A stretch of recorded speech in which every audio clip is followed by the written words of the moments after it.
Hello, everybody. Man, oh man, is right. This is Xbox Ultimate Podcast, and we are on episode number 179. I want to thank everybody for being here. As always, watching this channel.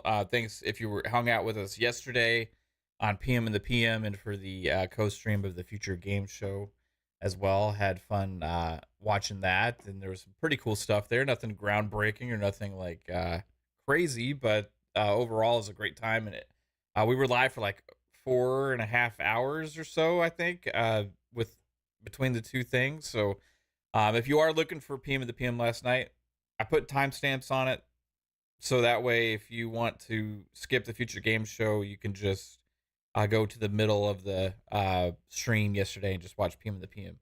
But thank you for being here on Xbox Ultimate. And we have awesome panels today, as usual. But Bob is here to start the show, which is awesome. Let's go. For once in a while. But what's up, man? How you doing? We're doing good. Well, it's been a fun little beginning conversation Yeah. in the background before we started about the Dragon's Dogma love and concern. Yeah. But it's good to be here on time. Glad, always fun chatting it up with you guys on a Friday. Yeah, man. It's great to have you here, as always, bro. Psycho got off work late, so he has to open tomorrow, so he's not going to be here tonight. So shout out to Psycho. Hope you're doing well, bro. But Fuzzy, how are you doing, man? Doing pretty good. Glad to be here with you guys. Yeah, like Game Pass Dad said, the conversation on Dragon's Dogma. Enjoying it so far. I think I got about 3 hours or so. Been through two towns. Did a couple of side quests. Mainly did side quests. Discovered a lot of chests. Got some gold and having fun with this game. Like, I know people are mad about microtransactions, but we'll get into that. Yeah. But I don't think they really have anything more to worry about than, like, let's say Assassin's Creed with the shortcut stuff. Yeah. So, and it doesn't even seem like it's that grindy in comparison to Assassin's Creed. So we'll get into it. Yeah. There's been a lot of talk about that today. I saw a lot of the discourse about reviews and leaving stuff out about them in the reviews and stuff as well. But yeah, ultimately we're gonna have a fun conversation about that, and whether we care personally or whether I care or anything. But maybe you'll find out. But I think some of us will have different takes here on the panel about this, which will be interesting for sure. Pong, how you doing, man? Well, first time I turned off game of the year since 9 o'clock this morning or so. So I've got I don't know, probably 13, 14 hours already in to what is now easily my game of the year. Helldivers 2 is fantastic. Unicorn Overlord is freaking amazing. Pal World was really good.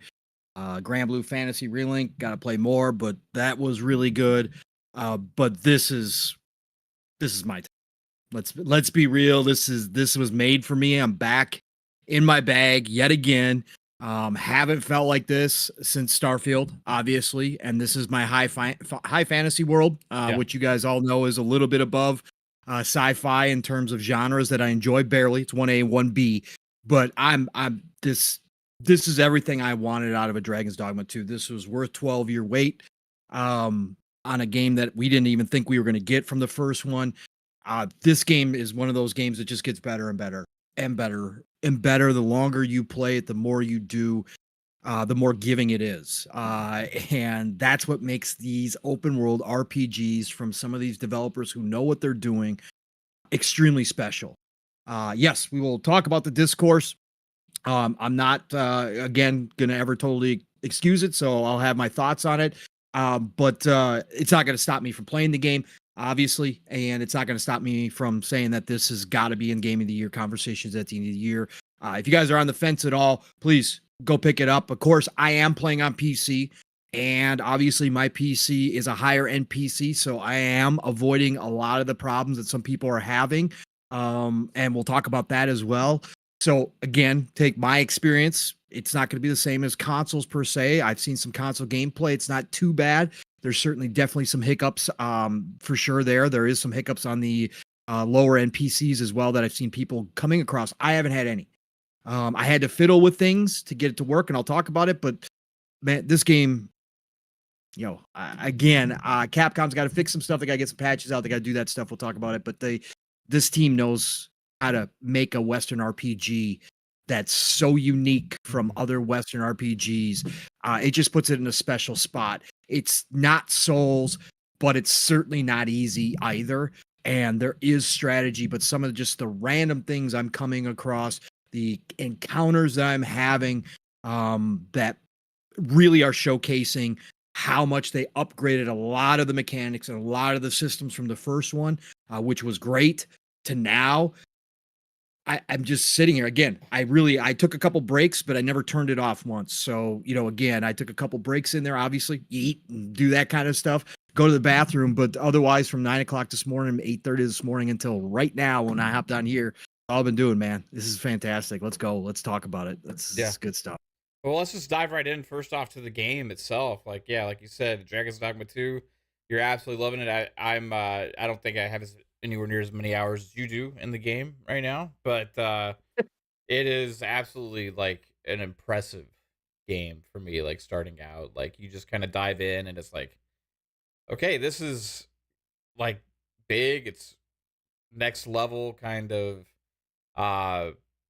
ambition with a game like this. This is all the kind of feelings I'm getting with Dragon's Dogma right now is like you can tell the amount of work and time and passion and effort that was put into a game like this, and it takes a long time to make these kind of games. And this was something that we talk about how these big games, how long they take, or like big budget games, all these things, are they still possible to make anymore? Are they sustainable? All these other kind of things, and Capcom just kind of comes like, hey, we're coming out with Dragon's Dogma 2 in 2024, and then they just release it, and it's a fucking amazing game, right? Like, they just started marketing this late last year, from what I remember, I think, or middle of last year.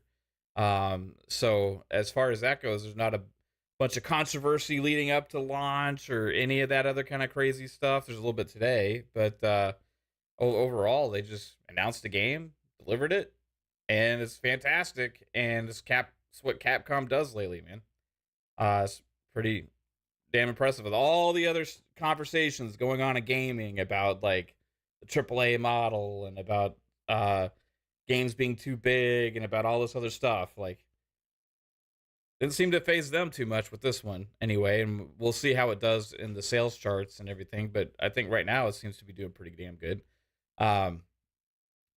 Bob, you said you were on the fence about getting this at some point. You said you may get it later. Yeah, I feel like I was kind of the same way with Elden Ring, because I do really enjoy like fantasy RPGs. Like I'm literally replaying Oblivion right now. I just started playing again yesterday and like got myself addicted again. So I mean, like a game like Elden Ring, like I didn't jump right in right away because I wasn't sure how far I'd get into it. So I waited for the price to go down before I actually spent the money on it. But I do think I've gotten more than 60 hours worth of enjoyment out of that game. And like Dragon's Dogma, like it looks pretty awesome. Like all the previews that I've seen look pretty amazing, and I feel like I would enjoy it. It's just I'm not 100% certain at this time. So it was like a wait and see type of thing, because I just don't want to. I'm not at a point anymore in my life where I want to spend 70 bucks on a game and then play it for less than 10 hours and have to just eat the cost. So that's why you don't play on PlayStation, because that's like every fucking first party game they release. I mean, I don't know. Maybe I'm just fucking cheap. But like, I mean, that's why really when I approach gaming, like I do look at it from like what's the value standpoint and like what am I going to get out of it. And even then, like compared to a lot of other things, like you go to the movies, like you spend 60 bucks for two people, like you spend 60 bucks on yourself going to the movies for 3 hours worth of enjoyment on a box of M&Ms, man. Yeah, it depends on how much you're stuffing into your face while you're stuffing your eyeballs. But I mean, like arguably like getting 5 or 10 hours worth of entertainment out of a game is like worth it at that price. But it's like, for as far as gaming's concerned, to me it's one of the most densely packed like values of entertainment when it comes to how much you spend versus what you get out of it. And it does look like a universe that I want to explore and the type of game that would be right up my alley. But like I don't know. I need to take a look further into like the microtransaction stuff personally, because I literally just started. I wasn't paying attention to the group chat today or Twitter much, and I see like the controversy forming versus like the type of stuff that you can pay for with microtransactions. And Pong was quick to point out that it's not the type of thing that's going to ruin the game because you can completely unlock it.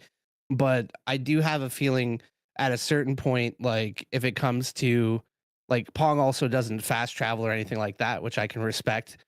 For me, I use fast travel quite a bit because I'm impatient. But also when I get time, I do explore games like this. But like being able to like customize your character or fast travel or revive your NPCs, like things like that, like tying. I feel like if it's like tying your microtransactions to common gameplay mechanics, even if it's like saving you time, like especially in like a single player game, not necessarily like because Battlefield, where you can pay for the early progression to unlock like an entire class and everything that comes with it.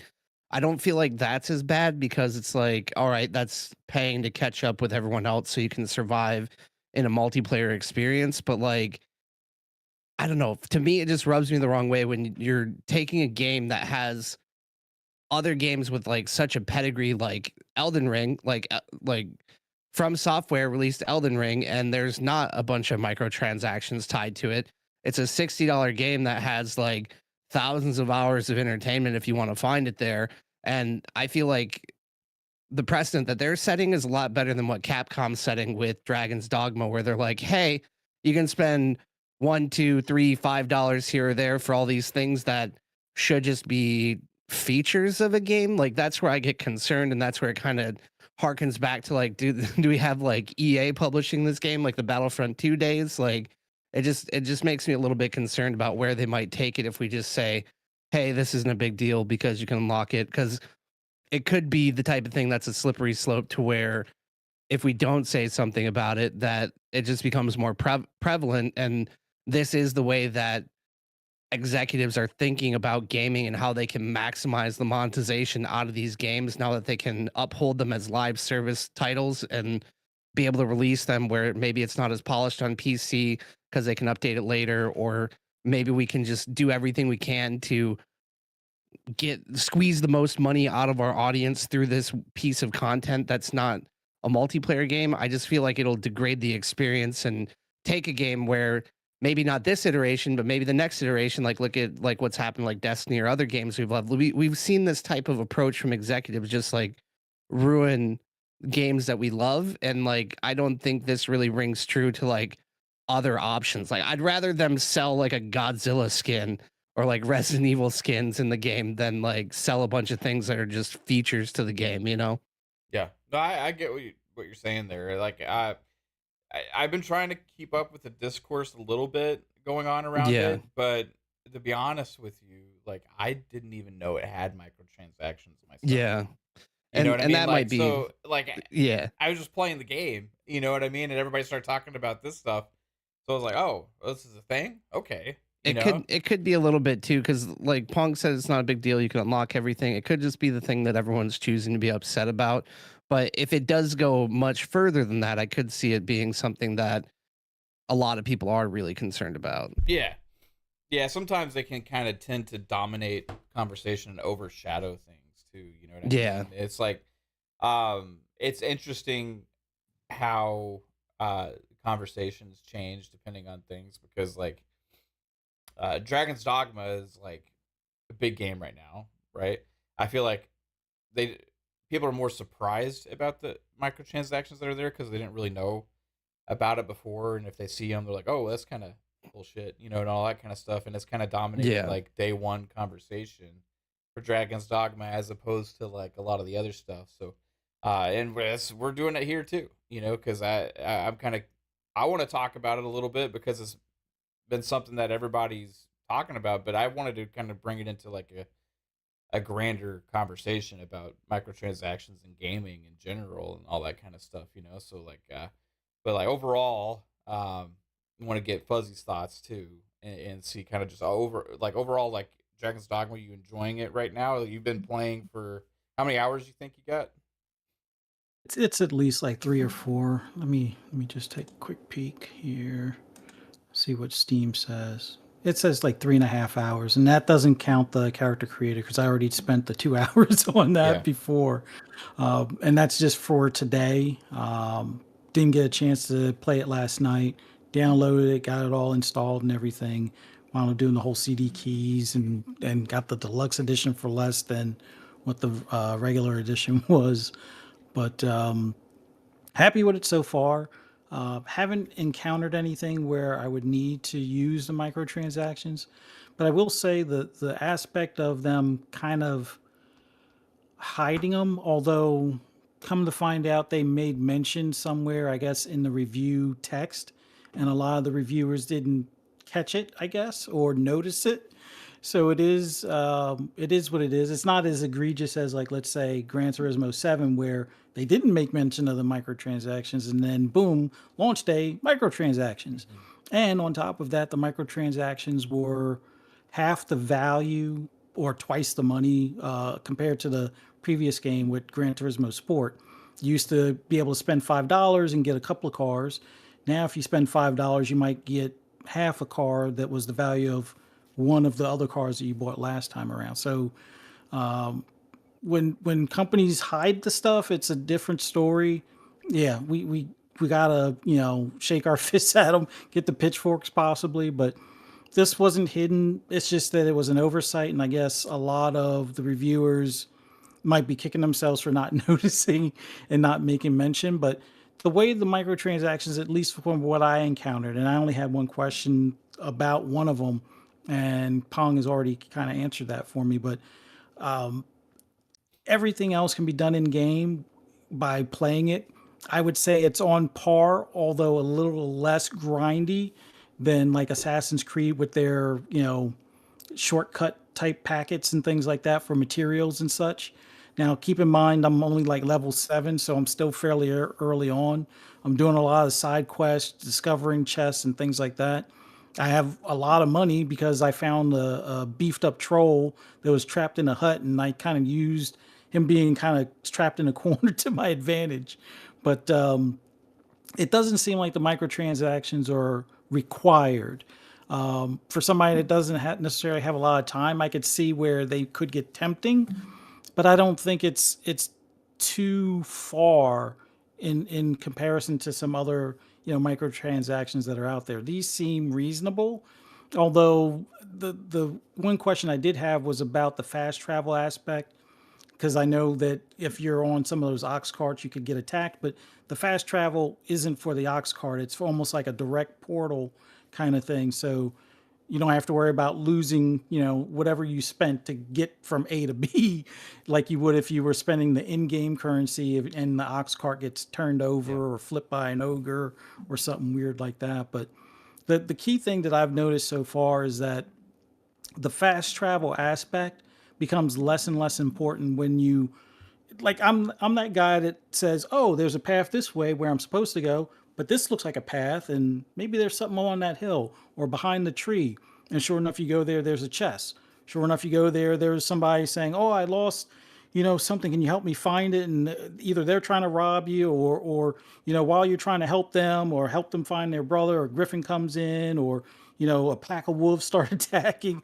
So there's endless possibilities as far as the adventure aspect. So I think the fast travel is intentionally, I wouldn't say hindered, but intentionally not the go-to. Like you're better off for the sake of the story, the sake of leveling, the sake of finding cool stuff for your character. Like I found a couple of rings that I have on my character. I don't know if I think I can hand them to other ones. I don't know if I can do the equip stuff for like my main pawn.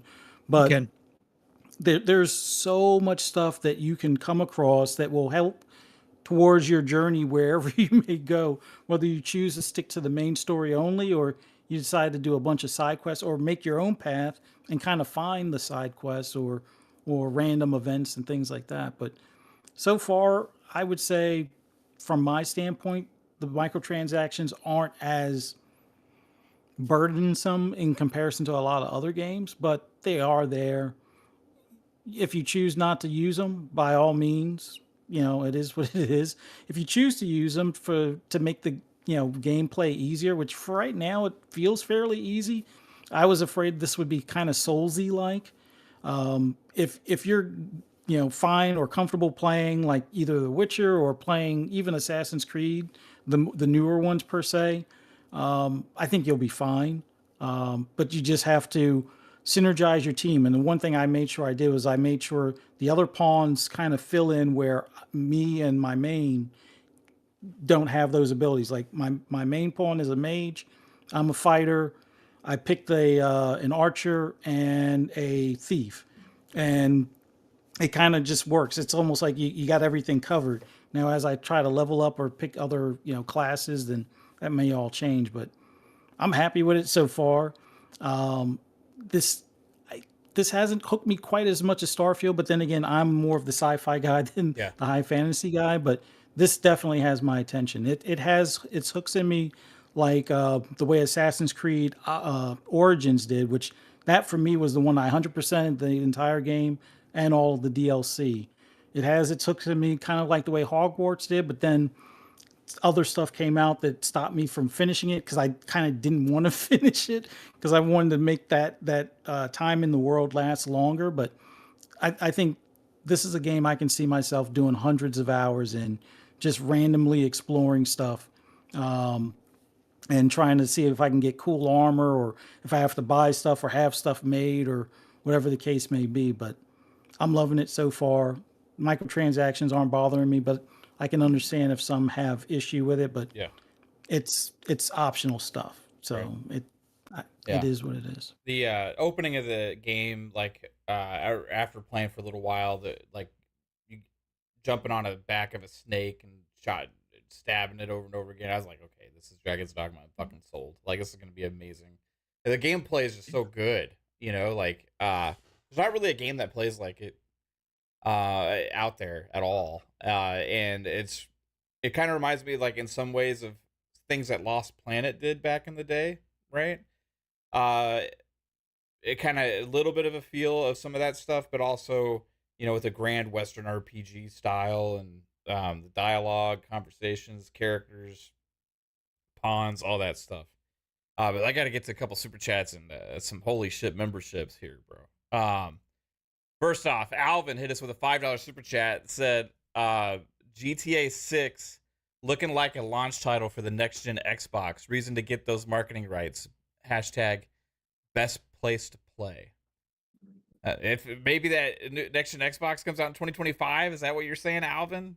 Because right now GTA 6 is supposed to be next year, so we'll have to wait and see, bro. But yeah, regardless if it's the best place to play, it's the place I'll probably be playing most GTA 6. I think is on console. It'd be one I don't think I get on PC. I don't know though. Man, it's gonna be fucking hard because I'm gonna want it for the next gen when the next gen version launches. Anyway, then Lotus, is it Esprit? Yes. Okay, that's what I thought. I just wanted 100%. Lotus Esprit hit us with a $10 super chat. And very generous, and said, hi, Risk It sent us here. Shout out to Xbox Infinite Podcast. Risk It for the Biscuit, Infinite Umbra, everybody here coming over from there. Great show. And super generous for them always sending people over. But then, holy shit. Pong, take it away. Yeah, this deserves it because you guys all came over from another show. Shout out to Risk It for the Biscuit for sending me on through here. So attention, ladies and gentlemen. Welcome aboard the Fun Speculation Hype Train. That's right, everybody. If you are new here, here's a special announcement for y'all. We start the show at Mach 2.0 on this hype train, but with a total of 40. That's right, the nuke flew overhead, dropping bags of coal. We got the furnace burning. That's right, the hype train just went from Mach 2.0 to Mach 6.0. I'm sure you all felt it. So if you were paying attention, that was a huge jump thanks to Lotus Esprit. That's right, everybody. So pay attention to the signs above your head. You're going to notice they say, buckle those 4-point harnesses up because we don't want you flying off of this massive Mach 6.0 hype train. We just added freaking how many cars? 16 freaking cars to this thing. That's right, Lotus Esprit coming in here. He nuked the way forward. We're laying new tracks, everybody. Choo choo, motherfucker. Choo choo, keeping us ad free in 2024. That's right. Hashtag no beans. We're not slinging any coffee around here. So thank you, Lotus Esprit, for dropping the nuke in here. First time. Love to see it. That's how you do it. Choo choo. Yeah, man. Choo choo. Yeah, super generous. Lotus Much Esprit appreciated. is not done, shit. though, because he's going to get us to a Mach 6.25 on this fun speculation hype trade. That's right, everybody. If you didn't already hear me and you didn't already fasten those 4-point harnesses down a little bit tighter, you better do it now. Otherwise, you're going to be out the window wondering what the hell happened as you're laying on the ground as the train passes you by. Because we are now at Mach 6.25 because Lotus Esprit came in, added another car, another load of memberships. Welcome aboard the Fun Speculation Hype Train. That's right, everybody. Please fasten those belts down tight. Coming in with the easy 5-bomb. Lotus Esprit. Choo choo, motherfucker. Choo choo. Let's go. It's a nice car. Maybe those cars added to the choo choo train will be Lotus Esprit themed. Maybe Think so. Yeah. Maybe we might have to paint them in his like colors. yellow. Typical like a Lotus yellow. Mm-hmm. Think Yeah, it's with a good little bit of car. green to them. Yeah, a little bit of green. Yeah. Yeah. Yeah. Love it. That's what we'll rock. Badging.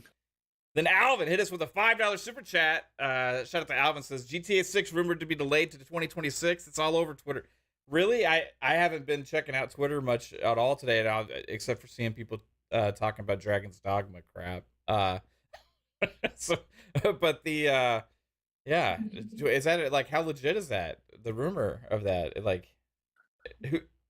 You're on mute, Pong. I said it's just a normal rumor floating around. I don't know where it originated. I didn't see anybody prominent saying it. It just started floating around that the word is that it might slip out of that early 2025 because it was supposedly like February or March into late 2025 or possibly 2026. So again, take it with a grain of salt. Freaking rumor. We'll find out. Not worried any other which way because we got plenty to fucking play. I could give a shit, honestly, with what your GTA 6 I know Kate does. out of. Sorry, Kate. I know Kate does. But does. no, I'm good. I'm good. Yeah, if it's a launch title for next gen, though, that'd be great. I'll take it. Yeah. I mean, Get on PC for the mods. Oh, could you imagine if Elder Scrolls 6 and GTA 6 were both fucking launch titles for next gen? Oh, that'd be nuts. Oh my god, we'd like gamers everywhere would be fucking going crazy. That would sell more next gen consoles at a launch than any previous like generation. I mean, they're always sold out anyway. Who am I kidding? But man, the bots would be crazy. Getting those consoles at launch, you know how much they would be going for on eBay for next gen Elder Scrolls 6 and GTA 6 at launch? Oh my god. I don't know. Maybe they shouldn't come out at launch. That'd be pretty fucking bad. I want to be able to get one. It's crazy. All right. So, yeah, Dragon's Dogma 2, the microtransactions thing. Like I honestly didn't even know, even after playing the game, it had microtransactions until everybody was bringing it up. You wouldn't. Did the first game have microtransactions? On console, when it originally launched, yes, it had the same type. And again, a lot of people don't understand that it's set up exactly the same as the first one was, okay, with the fairy stones and the limited fast travel. They didn't change the mechanics to implement these microtransactions. Right. Okay, they didn't do that. The thing is that obviously on Steam, where they're getting hit the hardest, which is always going to be the case, that's cool. Again, make your voices known. PC gamers definitely do that. When Dark Arisen launched, they didn't have those microtransactions. But again, fast travel was limited. You couldn't just fast travel anytime you wanted to. You still had to find fairy stones. Fairy stones were very limited. In fact, in the first one, they didn't even have the ox carts. So you couldn't just rent an ox cart, right, and move that way. You had to get fairy stones. So they didn't change anything from that standpoint. I think a lot of people don't understand. A lot of people didn't play the first one. A lot of people don't. I didn't remember some of this stuff. I had to go back and do some investigating and read up on some of this stuff to find out what I missed too, because I don't remember a lot of it. It's too long ago. But so yeah, no, they didn't change anything here whatsoever. So it is what it is. You know, so this here's is what I'll say. Just as egregious as something that happened back in 20 Yeah. 2007 or no wait, not Right. that old. No, 12 years. 12. Yeah. So 2012. Okay. so yep. So we're going back 2012. Here's what I'll say. I'm not going to tell anybody how to spend their money or how not to spend their money. Okay. You guys know we don't do that here at all. You guys got to make choices for yourself, right? I've always said that microtransactions, you can call them predatory. You can call them whenever you want to. Obviously, in kid-focused games, I obviously understand we've had plenty of stories where kids have used their parents' credit cards for Fortnite for thousands of dollars. Oh, you know right? the worst games are the games made for toddlers. Yes, You know, they like are you the have worst. an iPad, if you get like a game made for like 2-year-olds and stuff, you know, they like you can just touch on it. If you touch a certain place a certain amount of times, you don't have your settings set up right, you'll just be buying shit all over the place, man. Buying shit. Yeah. So that I totally understand, right? But when it comes to these adult games, right? Like I said, you can call them predatory. We can have that discussion whether or not they should be in there. But it comes down to an individual. Okay. There's always going to be whales who will buy everything, who will take shortcuts because they have the expendable cash. But it's still the responsibility of the person that buys the game. And I don't care if they say, oh, they tempt you, want you. Bullshit. It's you. Take personal responsibility for it. But again, if you want to speak up like Bob and you're going to hold off, right? Because you don't like this stuff, that is fine. I know plenty of people have already said that they're not going to buy the game or they're going to wait till it's on sale. I get it. It's a full price game. This isn't a free to play game. There is criticism to be placed here, and I'm not against criticizing. I'm not going to sit here and excuse it. Do I overly care about these types of transactions in microtransactions in a single player game? I don't. I personally don't, because it's me versus the AI. I don't give a shit. Like, it doesn't bother me in the least. But I will say there is criticism here, and my criticism here is leveled at them for coming out prior to launch and saying that we created the limited fast travel system because we think it makes a better gameplay experience, and we want people to have to take chances and travel through the open world. And if you make an open world game, we think it should be interesting enough. Otherwise, if people want to fast travel all the time, that makes your game boring. They came out and said that. Don't tell me that it's your vision for limited fast travel and then sell me fast travel.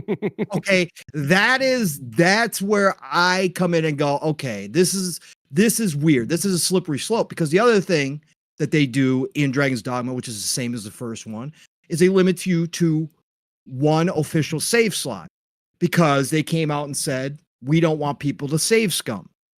Okay, I'm a save scummer. I can still save scum a lot in this game. Like, if you do it right, it's limited, but you can do it right. You kind of know the areas when you need to really save in case something happens. You can go back to your save.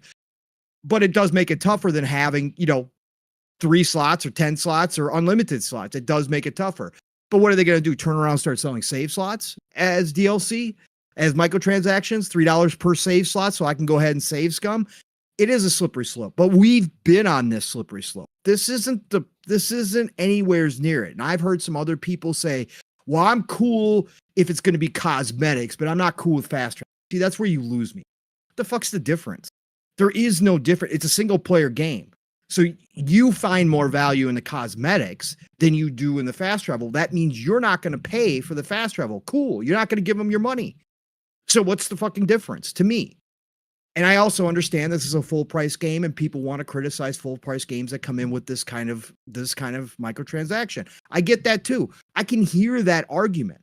I agree to a certain extent that this one is the fast travel is a little egregious, because like I said in the beginning, you told me you made your game this way for a very specific vision that you have of how you want the players to play, but then you go ahead and say, oh, but if you're going to give me $3 every single time, I'll let you do it as much as you want to. Okay, well, now you're selling your soul. Then you didn't really mean what you said, right? Then the art is kind of thrown out of the game design to me. And again, that's just my criticism for this, is I'm like, but we've already been on the slippery slope. Okay. I'm all for people speaking up. I'm all for the people on Steam slamming this game, marking it down, whatever the case may be. Like, make your voices heard however you want to make your voices heard.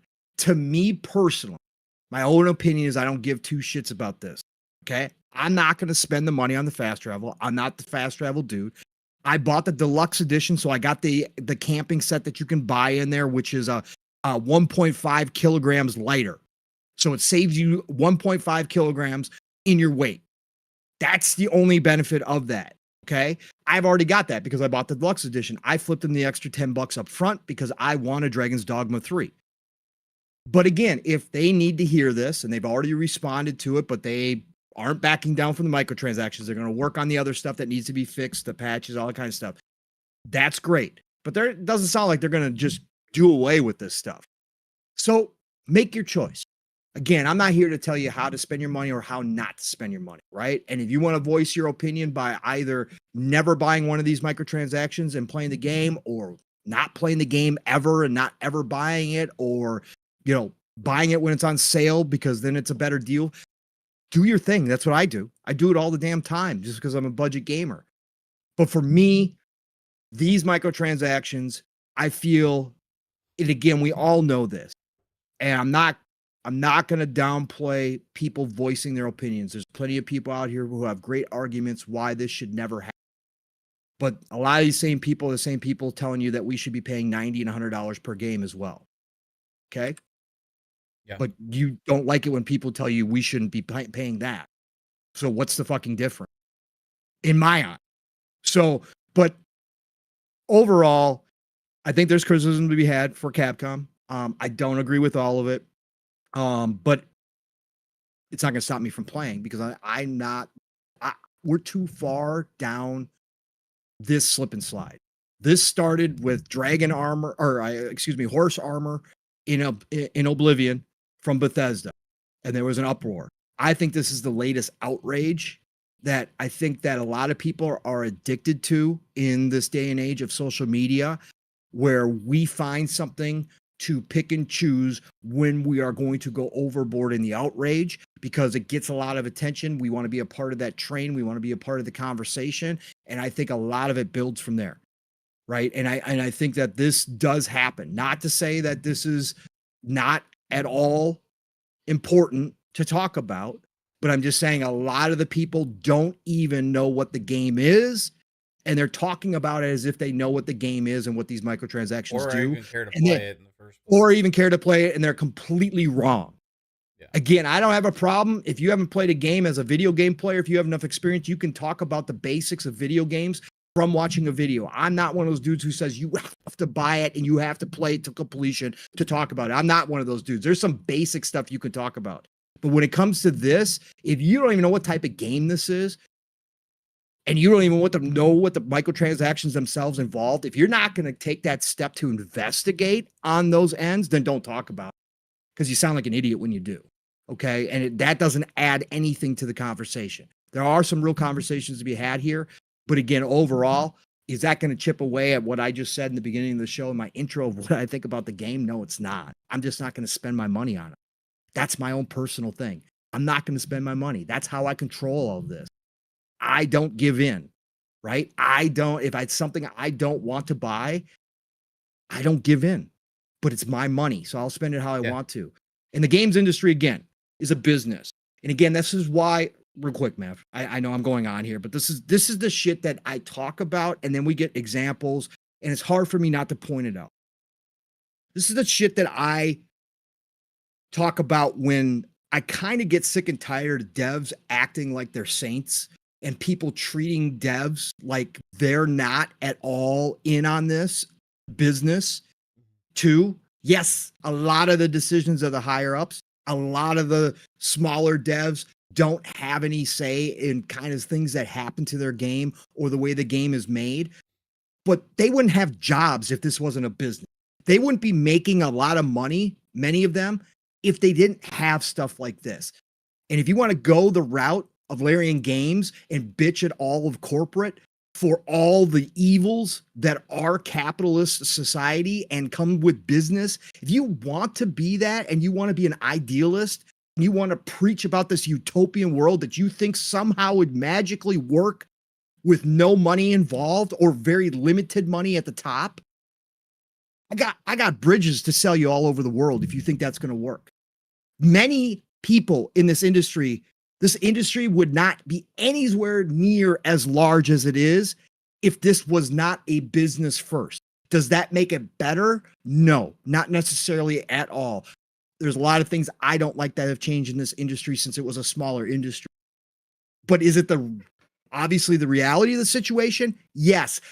Everybody can bitch and complain about people getting laid off, but a lot of those people would never have been in this industry if it wasn't big business. A lot of those people would have been working in other tech sectors.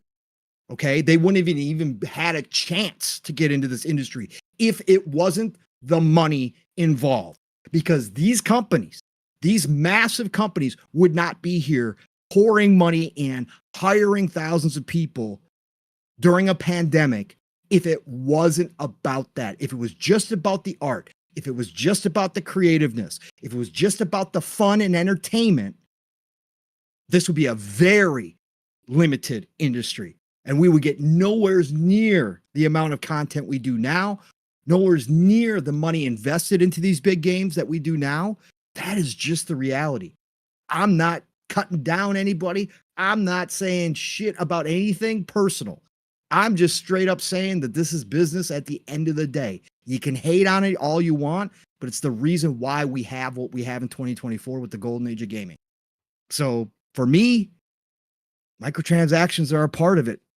Again, you don't have to buy in. You don't have to invest. You don't ever have to play games as a service game if you don't want to. You don't ever have to play a free-to-play game if you don't want to. Go play retro games. Go play indie games. Go buy every single game that you play that does not have any of that in there. There's still plenty that don't. Go make your mark that way. Speak with your wallet if it means that much to you. But it's not going to change what this industry has become over the years. And we're not going backwards because these companies aren't giving in. No, too much money. That's it. It's my piece. So very well. Second, Pong Soul. Hey, that was an epic Pong rant for the ages, my friend. That was very, very good stuff there. And not to be outdone though, because Lotus Esprit said, talking about microtransactions, I got a big ass transaction here. He's talking about a whole ass game worth of transaction in the form of a sticker. A super sticker. $50. Super sticker. That's like Hellblade 2. Bro, like Yeah. that's like that's not a microtransaction. That's like a major support transaction. Thank you so much, Lotus Esprit. You're going crazy today on this episode, bro. Appreciate you so much. Yeah, so man, microtransactions. Here's one thing I want to take from everything you just said, Pong, and I just got to say I 100% agree with you on everything. The pick and choose thing, right? That's one of the most things that bothers me all the time when it comes to these kind of conversations, right? People all of a sudden decide, okay, today I'm going to choose to be upset about something that's been going on for a long ass time because it has to do with this game, because I'm interested in this one. It happened before. Remember Star Wars Battlefront 2 when it came out? People were like, what the fuck's going on? This game has like these microtransactions and loot boxes and stuff. Oh, we're going to cancel this game. No, we're not ever going to play it. No, this is so bad. We can't do it. Right?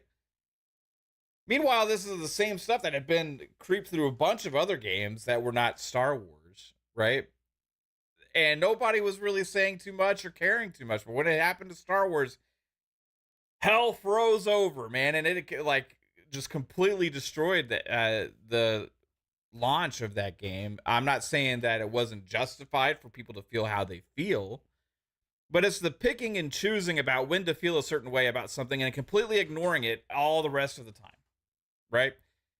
There has been games with the most egregious, crazy microtransactions going on for well over a decade now that nobody ever really talks about or cares about because they're just not personally interested in those kinds of games, right?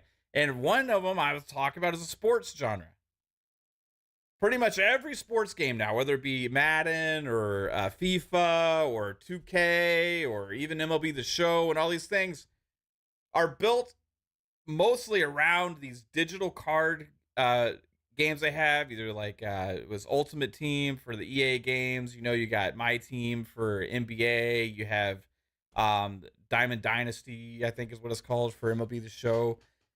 And they're pretty much built around buying digital cards, sometimes at crazy prices, that are going to be worthless in about 2 weeks when the new cards come out. And they have cards that are exclusive to those packs that you can only pull in the packs. They make it to where you can't necessarily compete online against other people unless you have the latest and the greatest and all those kind of things, right? Nobody ever says shit about all of these modes, right? And these are by far the most egregious, and the reasons they've gotten to that point is because nobody's ever said a damn thing about it. And then we have a game come out, Dragon's Dogma 2 today. Has something that's completely optional. You don't have to use anything. It's not pay to win whatsoever. Like, you know, you're not competing against other people and getting advancements to be able to better compete against other people. In fact, I didn't even know it existed because I never even cared to look. I just was going to play the game, right? And if I ever decide to ignore it, it's never going to affect me whatsoever. Now, if it's there and you have that itch, yeah, you can go for it and you can get it, and that's up to the individual person, right? But we're going to be outraged about something like that when these other things exist. And these are games that come out every fucking year. And you want to talk about devaluing what you just bought in a couple weeks? You're talking about bundles that come out every week, $100, right? But you can buy like 4 or 5 of them. I'm not innocent. I've taken part in it because I have addicting personality when it comes to this kind of stuff, and I love it. I fucking do. I've never liked the price of it, right? Because it got so expensive. I'm like, okay, I have to stop, right? And then occasionally I get that itch. One of them comes out, and I'm like, fuck, I just love fucking pulling these packs. I want to get those cards, and like, I just got to do it, right? Because they make you feel that way. That's personal choice for me, and I know I'm fucking myself when I'm doing it, right?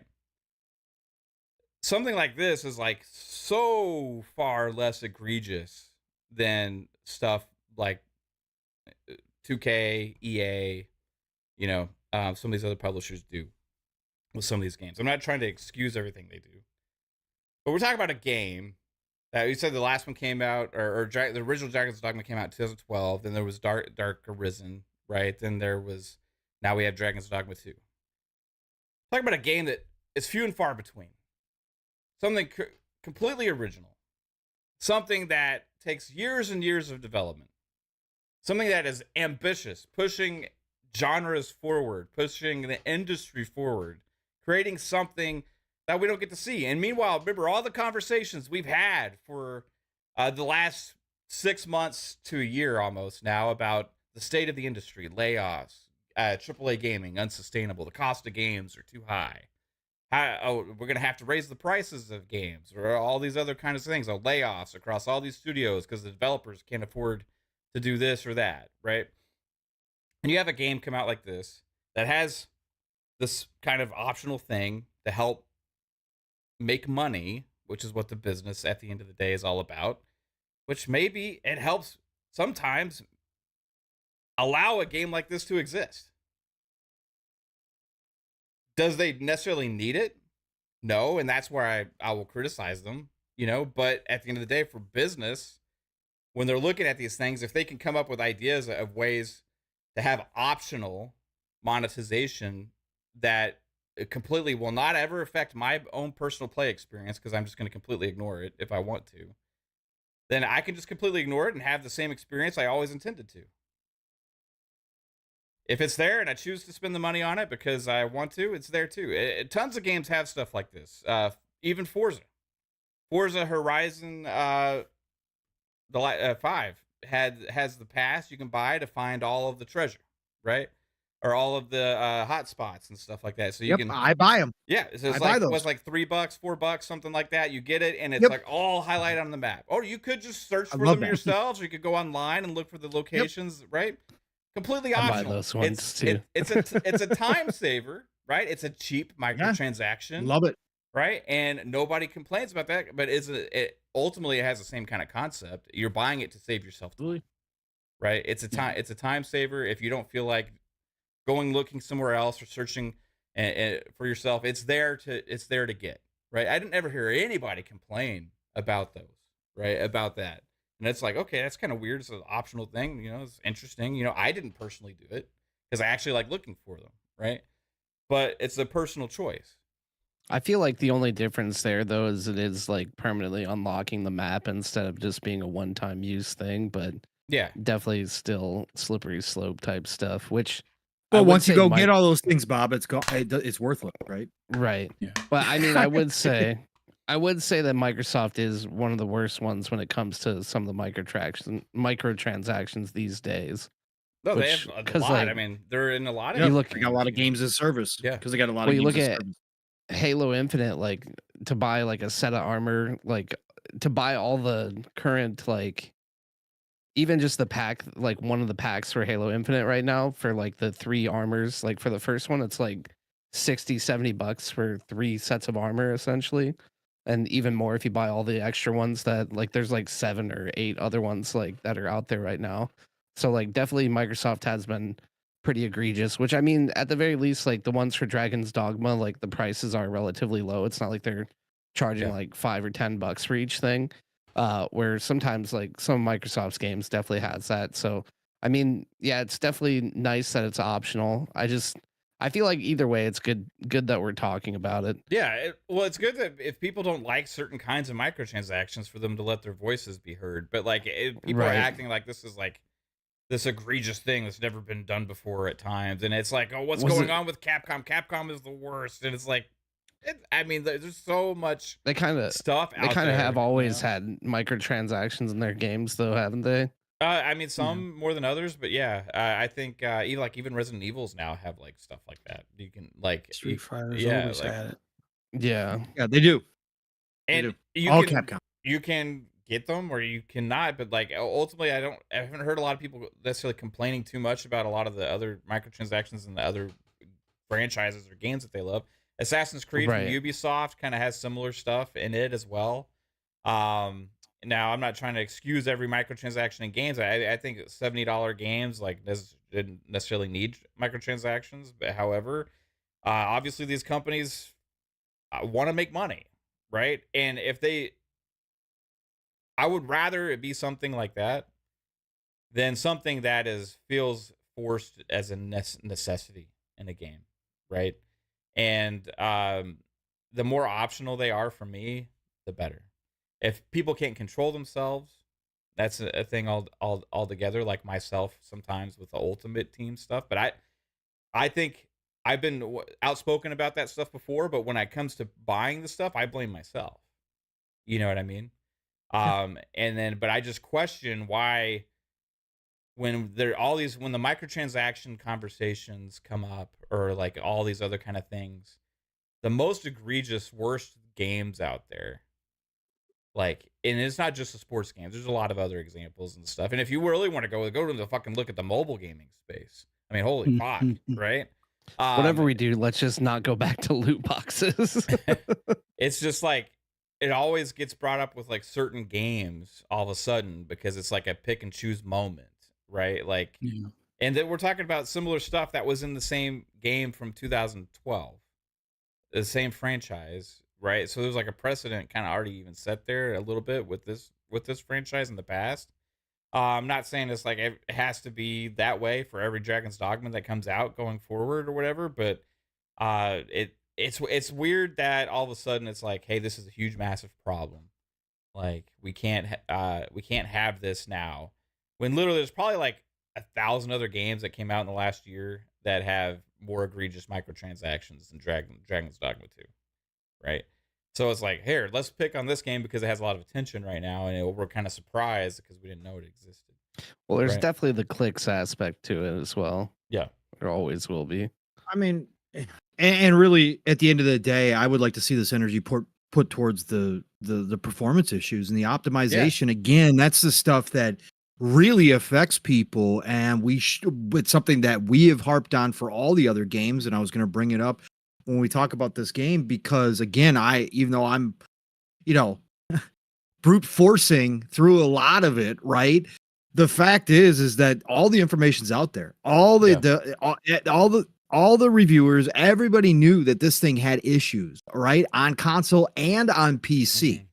So again, for the average consumer, right, that's playing for the console only gamer or the average PC gamer that doesn't have the high end stuff, you're running into massive problems with frame rate. Like, this is not anything that we haven't been talking about across the board. But again, it's always a pick and choose situation. Now with Dragon's Dogma 2, there were some reviewers that did bring up the performance issues, that did knock down their score, and I'm cool with that. Again, if it is something that affected you, chances are it's going to affect a lot of people, and it should be talked about. And if that's where I wish this energy would go, though, because that's where the devs really, again, microtransactions are one thing.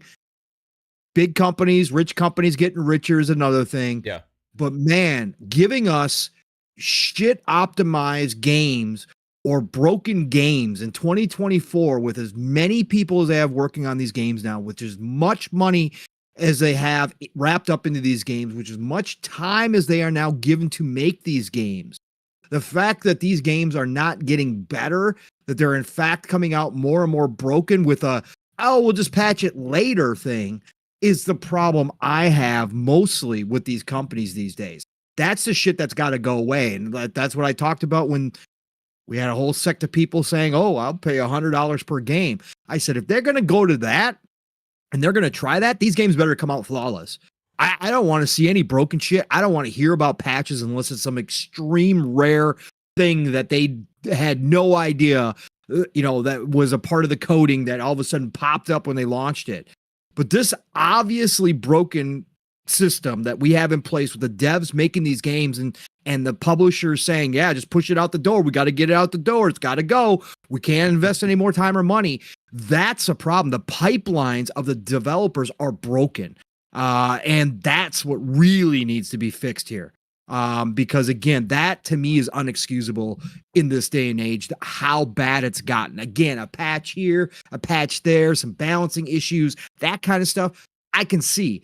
But we are legitimately now just, we're just going to do the apology tour that every other company does now, or I won't say every other, but I'll say, we got a better than 50-50 shot that we're going to get the apology from the devs or the publisher saying, yep, we know, we're really sorry to hear about this. We're going to fix it. We got patches on the way. We're working on it. Servers, like we do. Right. We're not expecting this many people to play our Right. game.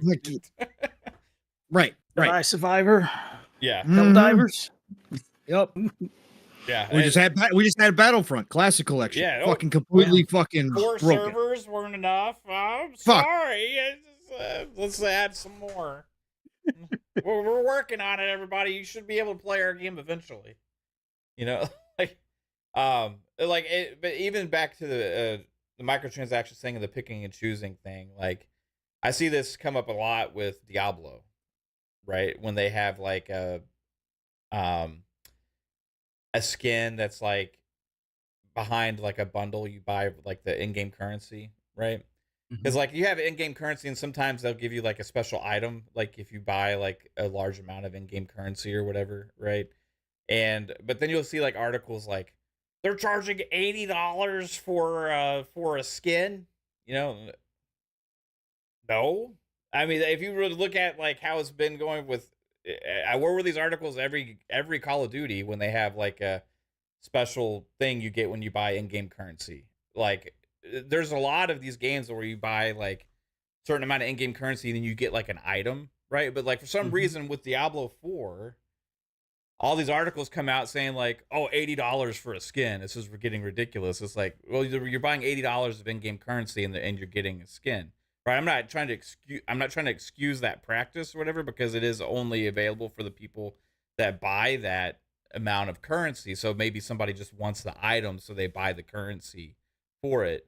But people only write these articles about Diablo when it's like been in so many other games, like including the sports games. It happens with like card toppers on the bundles and stuff like that. It happens with Call of Duty. It has been forever now. It happens with tons of other major games. When you buy a large amount of in-game currency, sometimes they give you like a free skin, or they give you a skin. Fortnite, all the time, like every fucking every time the store updates, there's a new like bundle you can get. Oh, guess what? You get a skin if you buy this bundle, right? Like of game currency. It's like rampant across lots of games that have microtransactions. For some reason, they pick and choose to write it about Diablo because they noticed it in Diablo and they want to talk about it with Diablo. Yep, but they don't talk about it with every other fucking game. And it's like the same thing with like Destiny. Right. It's the same thing. It's the same thing with like Dragon's Dogma. Yeah, let's have this conversation now because we noticed it. Right? And it's just kind of like, haven't you been playing fucking video games for the last like 15 years and seen now I understand Dragon's Dogma has some kind of different stuff that they're doing, right? With some of the gameplay mechanic elements and stuff, but that's not really new either with single player type games, right? And other games have been even more egregious than that before. So like, I'm not trying to excuse the whole practice of microtransactions whatsoever. The companies want to make money and they're going to try and do whatever they can to make the most money. But like for me, just personally, like the stuff that's in there doesn't really bother me with Dragon's Dogma 2 because I can completely ignore it and have the exact same damn experience that I did otherwise, right? So in that regard, if I'm to pick and choose forms of microtransactions, I would rather have one that I can completely ignore and it doesn't ever fucking matter to me, right? I thought a lot of people only want cosmetic microtransactions, right? It's cool when it's just cosmetics and stuff. But then you have the other things that people complain about when there's cosmetics behind certain kind of paywalls or this or that or like. And for me, it's like there's not like just one perfect system for microtransactions. The fact that they're trying to sell us shit based on video games on top of the regular selling price is always going to suck. So at the end of the day, we just have to kind of judge it like, is it for you? Do you like this personal one? If you do, don't do it. If you don't, if you do, don't mind it, play it. If you do mind it, don't play it or don't buy it. And eventually they learn based on the buying habits of the consumer, right? And if nobody ever says anything but nobody ever speaks up about it and people just keep eating it up, then we have what happens with the sports game genre. Right. And then we have it just go run rampant and go crazy like that because nobody's ever said a damn thing. Right. Instead, they talk about Diablo, talk about Dragon's Dogma 2, talk about all these other things. But where are the sports game fans and all these other game fans like crying out about stop fucking us, please? Or is it my fault because I can't stop spending money because it's addicting? Right. So it's an interesting conversation and there's no like real right answer here. It's just personal taste and preference and vote with your wallet. Did we just get another 50 bomb from Lotus Esprit? Did we? So another sticker? Shit. Wow, Lotus Esprit with another 50 nuke. He's clearing the road for more track on the fun speculation hype train. That's right, everybody. Listen up. These 50 bombs, these super chats, these super stickers, I should say, they've got us up to a Mach 7.5. That's right, everybody. We are rolling along. Choo-choo, motherfucker. Thank you so much, Lotus Esprit. Thank you all for joining us again. We don't discriminate here. It is never expected, but always appreciated. Again, we do joke off the e-beggars out there who do this stuff for real and expect their chat to do this. We never expect this. This is... it's just so appreciated, all of you who join us and give us your time. Your time alone here is special to us. So thank you all for joining us. But buckle up because we are at Mach 7.5, everybody. Let's go. 7 point. That's a high Mach. It is. It is. Wait, I don't know the last time we've been at 7.5. It's been a while. It has. Yeah. Lotus Esprit. Yeah. That's a fast Lotus. It is a fast Lotus. Living up to his name. Yeah. That's for damn sure. Let's Absolutely. Go. It's super appreciative, man. The whole like going crazy out there, bro. Yeah, so like Dragon's Dogma 2, great game. Muddied a little bit by a little bit of a controversy about the microtransactions going on right there and stuff like that. Ultimately, I think the game will speak for itself for most people, and like it's gonna do numbers. It is a special game. I feel like one that doesn't come around every once in a while, And if I have in the back of my mind know that those microtransactions exist in order to get a game like this, I'm willing to make that sacrifice. Just personally. So I don't know. I mean, that's the argument, whether or not they're needed, Yeah, whether or not I the don't know. companies do. But again, the companies, they without a lot of this stuff, they wouldn't be investing the way that they invest. And maybe Capcom wouldn't have taken a chance to bring a Dragon's Dogma 2 back, because they would have kept doing Resident Evils. What right? company just raised their wages for their employees? A lot of the Eastern companies did, but Capcom? Capcom, yes, absolutely did. Yes. Well, So I mean, you can look at it from that going to a good standpoint too. cause. Yeah, I Support think the devs. Support the devs, guy. Go fast travel more. Fucking fast travel. Spend all your money on fast traveling, and you're gonna help Capcom. You're gonna make them have some job security, right? Every fast travel. Just know you're doing your part for democracy, right. Liberty. for capitalism. Let's go.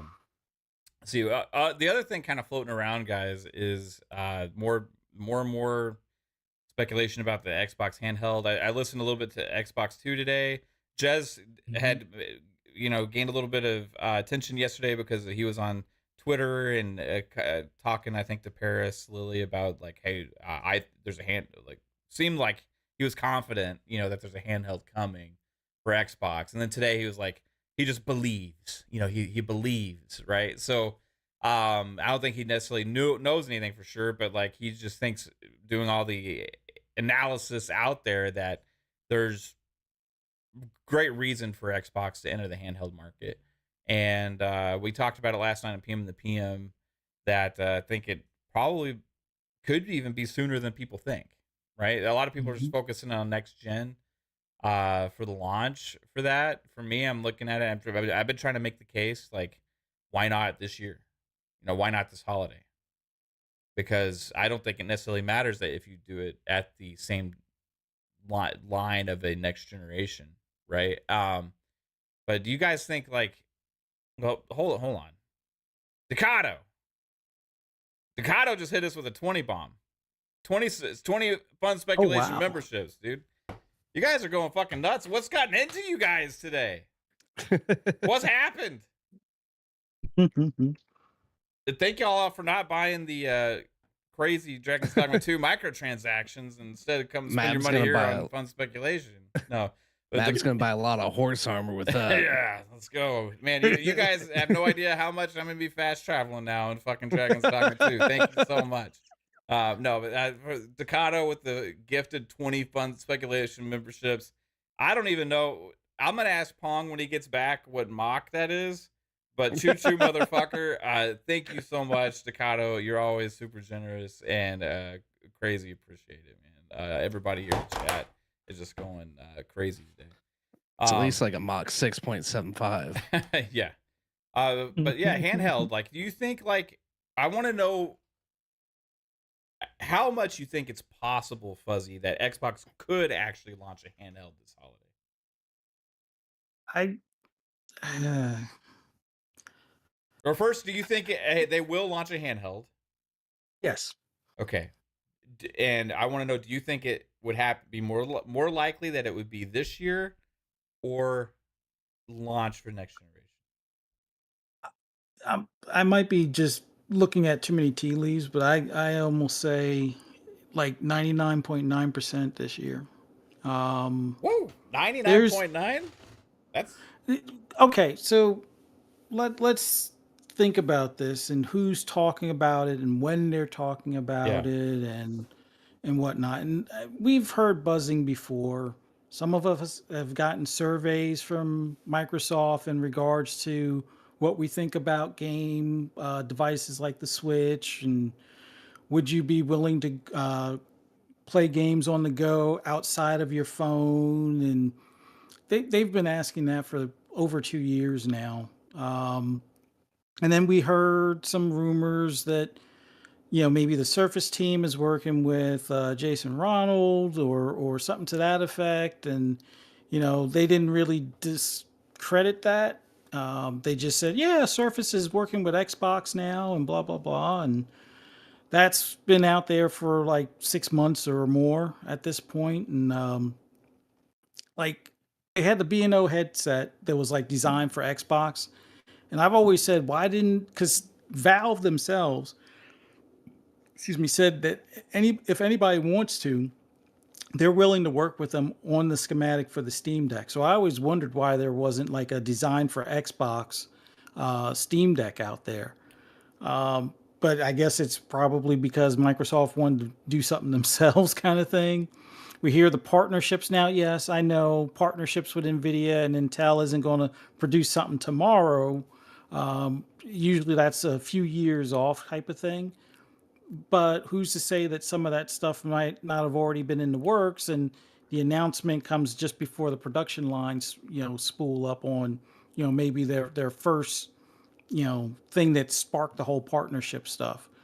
So Paris talking about it to me, and it's just, I've seen him talk about stuff before like this that just seems like it's out of the blue.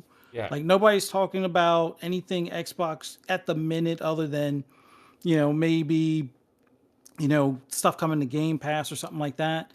And he starts talking about a handheld. And you got Jez had already started talking about a handheld earlier in the year or the end of last year.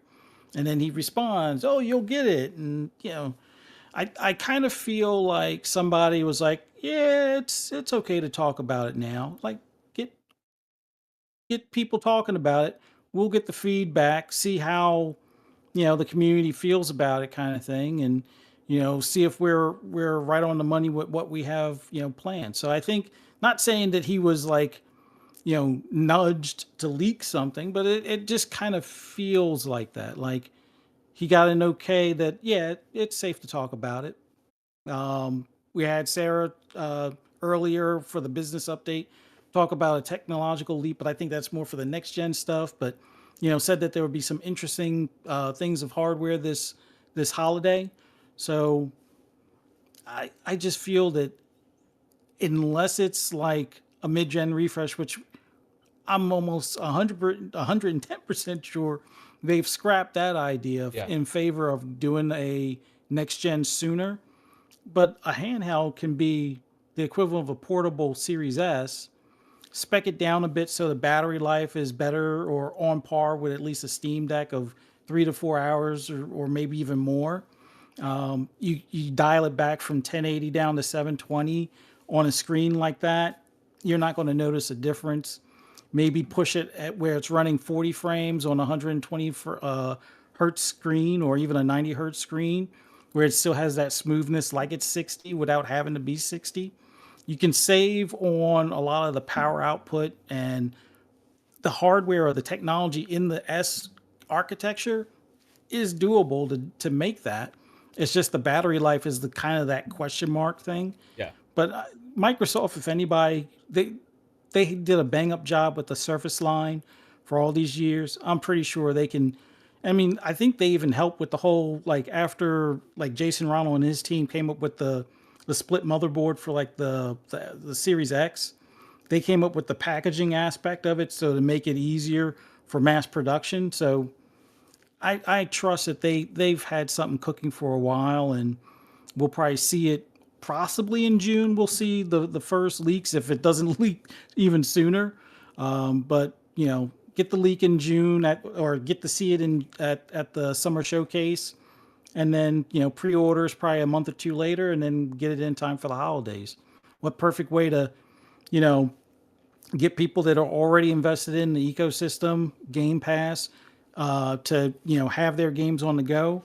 They're already talking about doing like the games you own will be streamable as well. Have it where this thing is able to play games natively.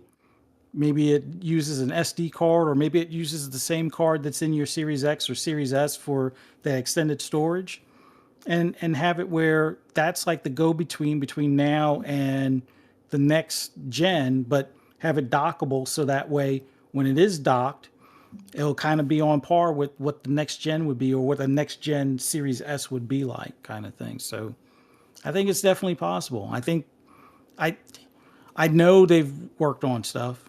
I'm not under an NDA. I know they've worked on stuff. I feel it's probably a lot closer than we think. Um, I'm pretty sure we'll find out soon enough, probably come June. So yeah. Yeah, good thoughts, man. I tend to agree with you.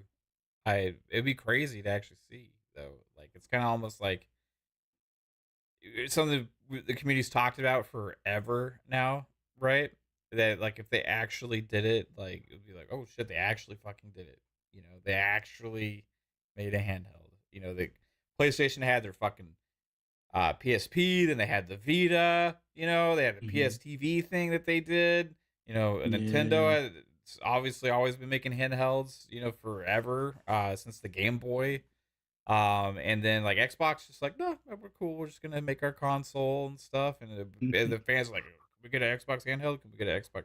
Can we get the X Boy? Remember we're all asking for like an X Boy or whatever they fucking were calling it back in the day. And like if it actually happens now, like it's just gonna be crazy to actually see what it looks like and what the experience is like and all that kind of stuff. Bob, I don't know how much you've been following a lot of the rumor mill and people kind of out there talking about this. But like I th- overall, do you think it's more legit than not, or where you at? I think Fuzzy makes a good point with the fact that they've been talking, like a lot of people have been talking about it more recently. Like it definitely seems like the type of thing that there must be ruminations out there that there's something in the works, or especially with like someone like Jez coming out and saying it. Like I don't Mhm. think Jez would come out and say that so confidently unless there was a very good chance that it exists somewhere and is being worked on. As far as like the time frame for when they would release something like that, I don't really have any idea of like when they might do it, but it would make a lot of sense to try and get out in front of like as like a holdover until like Microsoft releases like new hardware. Cuz judging from what we've heard about the PS5 Pro and like the mid-gen refresh from Sony, uh doesn't really make a whole lot of sense for Microsoft to try and just straight up retaliate towards that when Mhm. like if you have a PC, you can build something more powerful than your Series X if you really want to.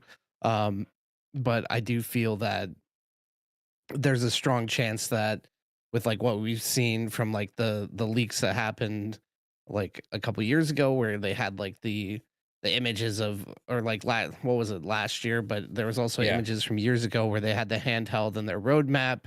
And I think it would be really cool to see something like that. Like I'm really heavily considering getting some form of a handheld PC. I'm not sure. Like the more I think about it, the less I'm sure that like an Xbox handheld will be what I want unless there's an ability to run like mobile Windows on it or be able to like launch Steam and all the other like platforms where I play games, because at that point it would make more sense just to get something like a Rogue Ally.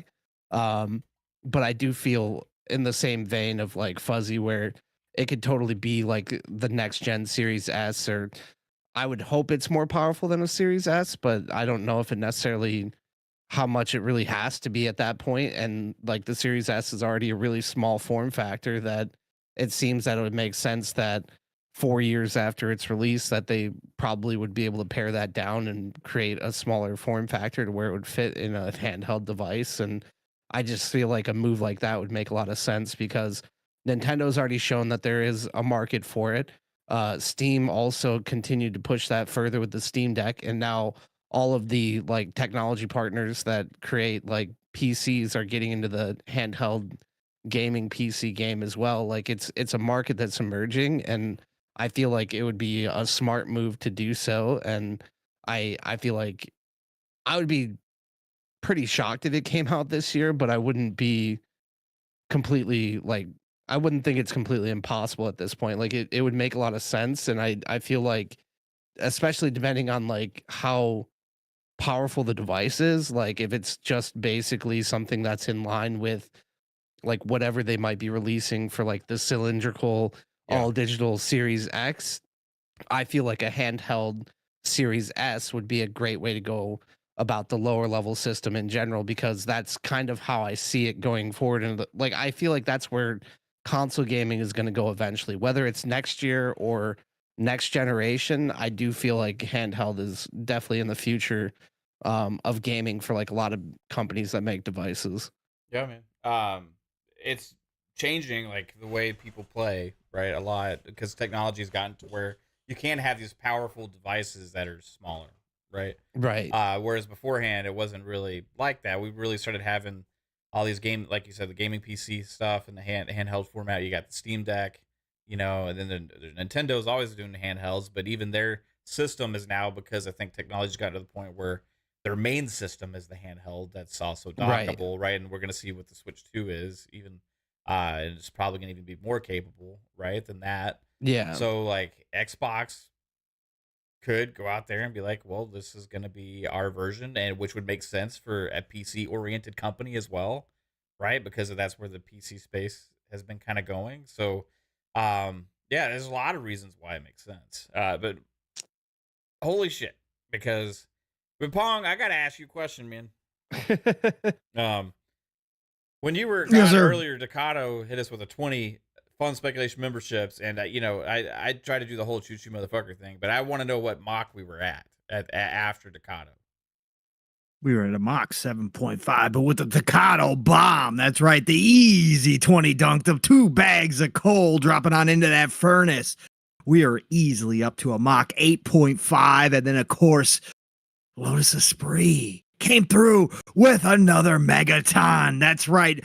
Lotus Esprit with a $50 super sticker. He just got us up to a mock 10. That's right, everybody. Holy we shit. have done it. We have hit a mock 10. It has been a long time. Top Gun Maverick. Choo-choo, motherfuckers. Choo-choos, don't pass out. Everybody, the oxygen masks are... The oxygen masks are dropping. Everybody, you just heard the air horn. Place your oxygen masks on. Please help your children first, but get those oxygen masks on and get ready because we're at a mock 10. Not too many people get to experience this, but the Fun Speculation Network hype train is going places nobody have been before. We have cleared the entire foreseeable future, and we are laying new track, and we've got so many cars added. We are now at a 4-mile-long train. That's right, everybody, coming to a town near you. You better jump early to get on board this express. That's right, choo-choo, motherfuckers, choo-choo. Let's go. I passed out. Sorry, couldn't handle it. You got to put on your own oxygen mask before you help others, Mav. Oh, sorry, I was trying to be strong. Wanted to push the limits of this obviously test jet that we're experimenting with here, reaching Mach 10 levels. Right? Oh, I mean, we're gonna have to go to unmanned pocket. We're gonna have to like be AI drones and shit now because we just fucking can't physically handle this. Insane. You guys are nuts. Thanks for that, Pong. That was great. Lotus, you rock. Decado, you rock. Everybody here in the chat, you fucking rock. Appreciate each and every Claps all around. Yeah, thank you. Amazing. Hey, you guys want some coffee? Let's start selling them some coffee, guys. You want to start selling coffee? You can buy your Fun Speculation hats, too. No, I'm just kidding. All right. Let's get back at Handheld. Pong, I want to know two things, right? We have... What are the odds, you think, of an actual release this year? Like, do you think it'd be more likely for this year or 2026? And how legit do you think it is that they are actually going to make a handheld for either one of those 2 years? Well, I've already said I think it's legit. I think it's part of the next gen strategy. I think they're going to have a handheld that works in tandem, like a mini partner with the whatever the console is for next gen. But I go back and forth on this smoke recently, whether or not they do like a version 1.0 and they get one out early, whether it's this holiday or whether even next year, which would be crazy with Switch 2 coming out next year, supposedly. I kind of go back and forth with this and trying to figure out how they're going to place this device. Maybe because again, we knew that years ago they had a working Series S like handheld prototype. We know that. Now, obviously, Jez's news today was that they've got new prototypes that they've been working on. And again, that they talked, the people behind the scenes, the stuff that we heard was that, they just, performance-wise, tech-wise, that it just wasn't up to par, especially battery life and all that kind of stuff. So I don't know, man. Sarah did say that they were going to talk about new hardware this year. And then she talked about the next gen when she made her statement about the biggest technical, leap between our generational leap that we've ever seen. So she talked about it in two separate cases. Now, obviously, most of us expect that the diskless Series X is that hardware, but could they have a handheld ready if they had prototyped 1 years ago? Mm-hmm. So they kind of had the basic concept in play. It was workable, right? From everything that we heard, it was working. And they just got the tech up enough, obviously, with everybody else, the Steam Deck and everything else kind of pushing things along. If they are to that point, would it be that hard to believe they could spin it up and have a version? Now, whether or not this is like the ultimate version or this is like a base version ready for this holiday, yeah, I do think it's possible because a lot of the R&D would have already been done. So I'm inclined to think we're going to, I don't know if it launches holiday or if we get the announcement and then it launches early next year. But I do think that we're probably going to get that version this coming up here by early 2025. But I think they probably have a bigger version, a more powerful version that they've been working on recently. And that's what Jez is talking about, the new prototypes. I think they're going to have that for the next gen. To launch alongside the new console, which will be a little bit more future-proof. But for people who want to jump in right now and want to be able to play, the games that are out right now, I think they're going to have one. I do before this gen is up, before they announce, or before they launch whatever their next thing is. So that's what y'all were saying, is maybe a holiday announcement for that, Yeah. and then because she did also say like hardware to announce this holiday as well, Correct. right? As well Correct. as new hardware options for this holiday. So like we could look at controllers, right? That's the thing that we expect this holiday is a new Elite controller and maybe a replacement even for the traditional series controller or update to it. I don't know. And then a redesigned Series X.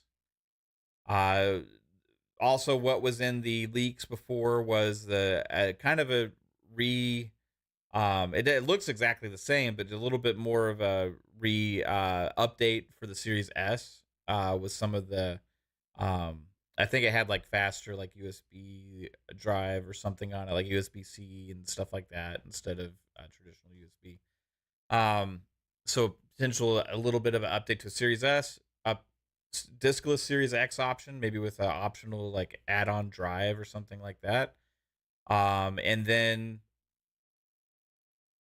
maybe they announce the handheld, get the hype up for maybe either launch this holiday or early next year.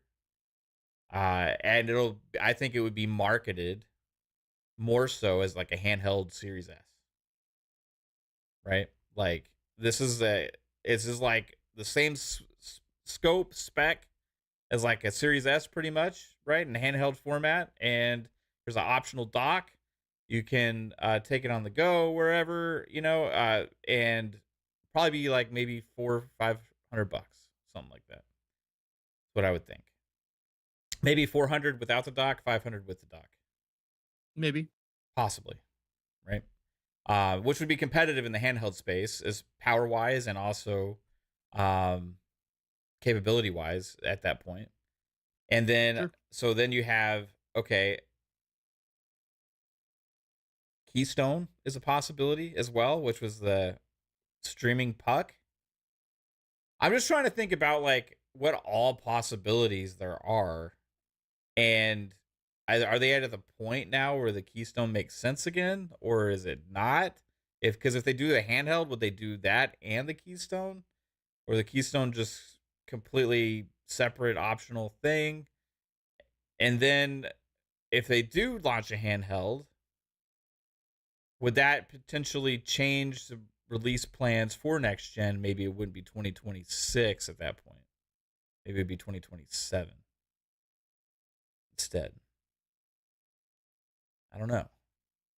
I think they need. Here's what I think. I think they shouldn't wait too long to get into the handheld game. You have Steam at some point in the next couple of years is going to release the next version of Steam Deck, right?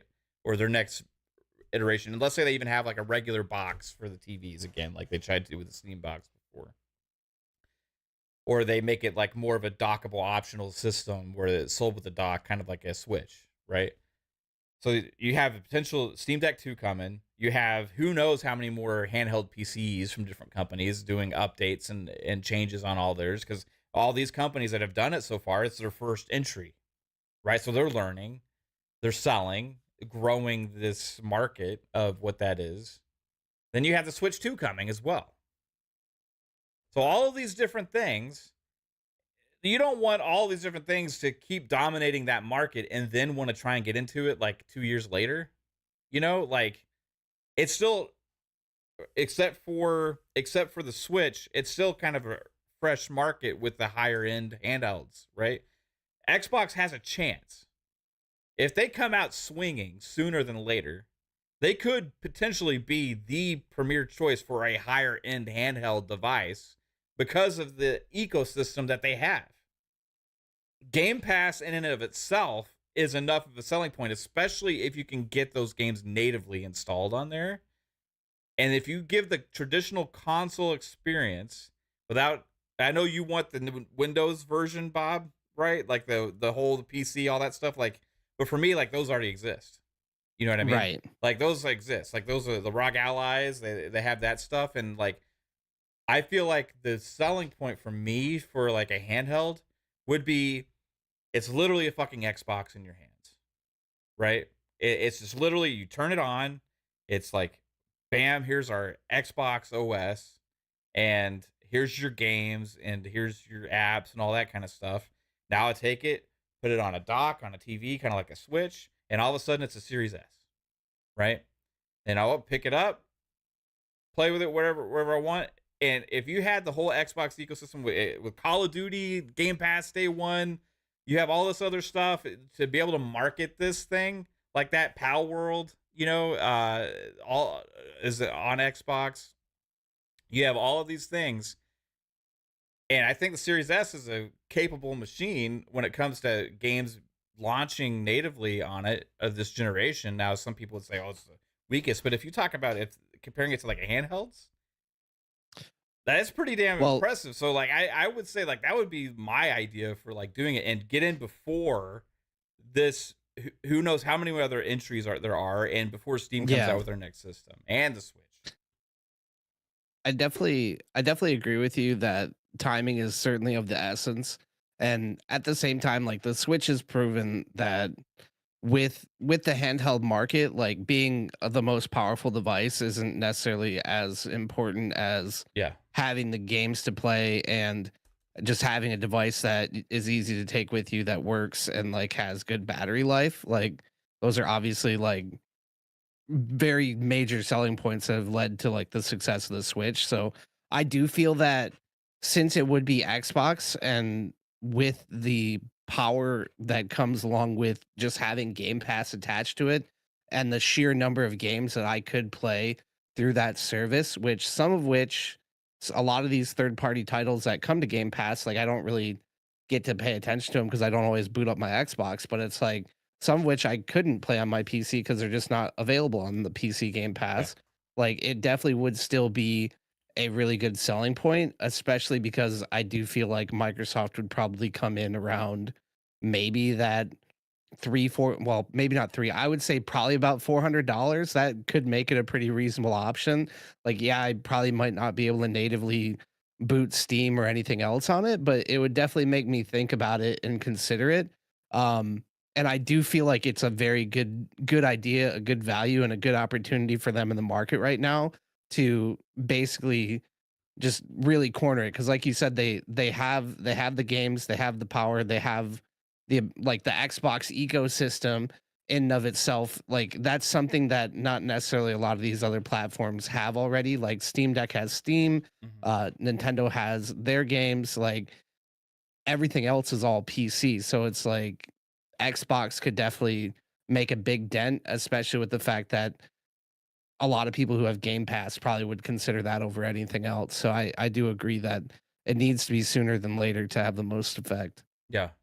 And I'm just curious if it's gonna happen this year. It's gonna be interesting to see. I mean, we know there's some kind of hardware they're announcing, so I'll be looking forward to that. Spartan I'd be really excited. Yeah, it would be cool, man. It's just cool, like gadgets, man. I like buying cool Right. shit that you get to play with like that, and like seeing an Xbox handheld will just be interesting as fuck, right? Spartan 661 hit us with a $5 super chat. Says, "I hope the portable Xbox has the memory card access and removable rechargeable battery packs. Fuck the PS controller idea of 4 hours equals dead battery life." Yeah, I think removable battery packs would be hard on a handheld. Like I don't know how that would work. I mean, are there any other like handheld like power like PC ones or anything like that that have like removable rechargeable battery packs? Like Not not the recent ones. I think some of the early like AO Neo or whatever may yeah, have been that way, but I think it'd be easy enough to put like an add-on battery pack kind of thing. yeah. I mean, they have them for some of the controllers out there as well. So you Maybe they have have two your like versions of the handheld, one that has like different battery on it or something. I think I'm just sure if doing an add-on on the back, like something that almost like what you can do for a cell phone kind of thing. I think that'd be good enough because those, I don't know. even if you were to take the ones for the cell phone, that would probably add at least an hour or two to it. So Get a rumble pack like a 64, put it on the back. yeah, Yeah, that's a battery. Um, so I was thinking about it, and I was trying to think of like a hurdles to make that happen. Like, okay, take a Series S, make it into a handheld, right? And I was just thinking about this, and I don't know if this would be a hurdle or not. So I'm going to ask you guys because you're probably smarter with tech than I am. Because one thing that makes Series S and Series X unique is the SSD, like as far as having SSD in there and being like the games required, for next gen games to have that SSD. Well, handhelds, a lot of the handhelds don't necessarily like they have like an SSD in it, but like not necessarily the best or whatever. Or they'll have just like, okay, you can expand the storage with a flash drive, right? Now, how it, like that would be, I would think maybe kind of costly to have a decent SSD in there, and you can't.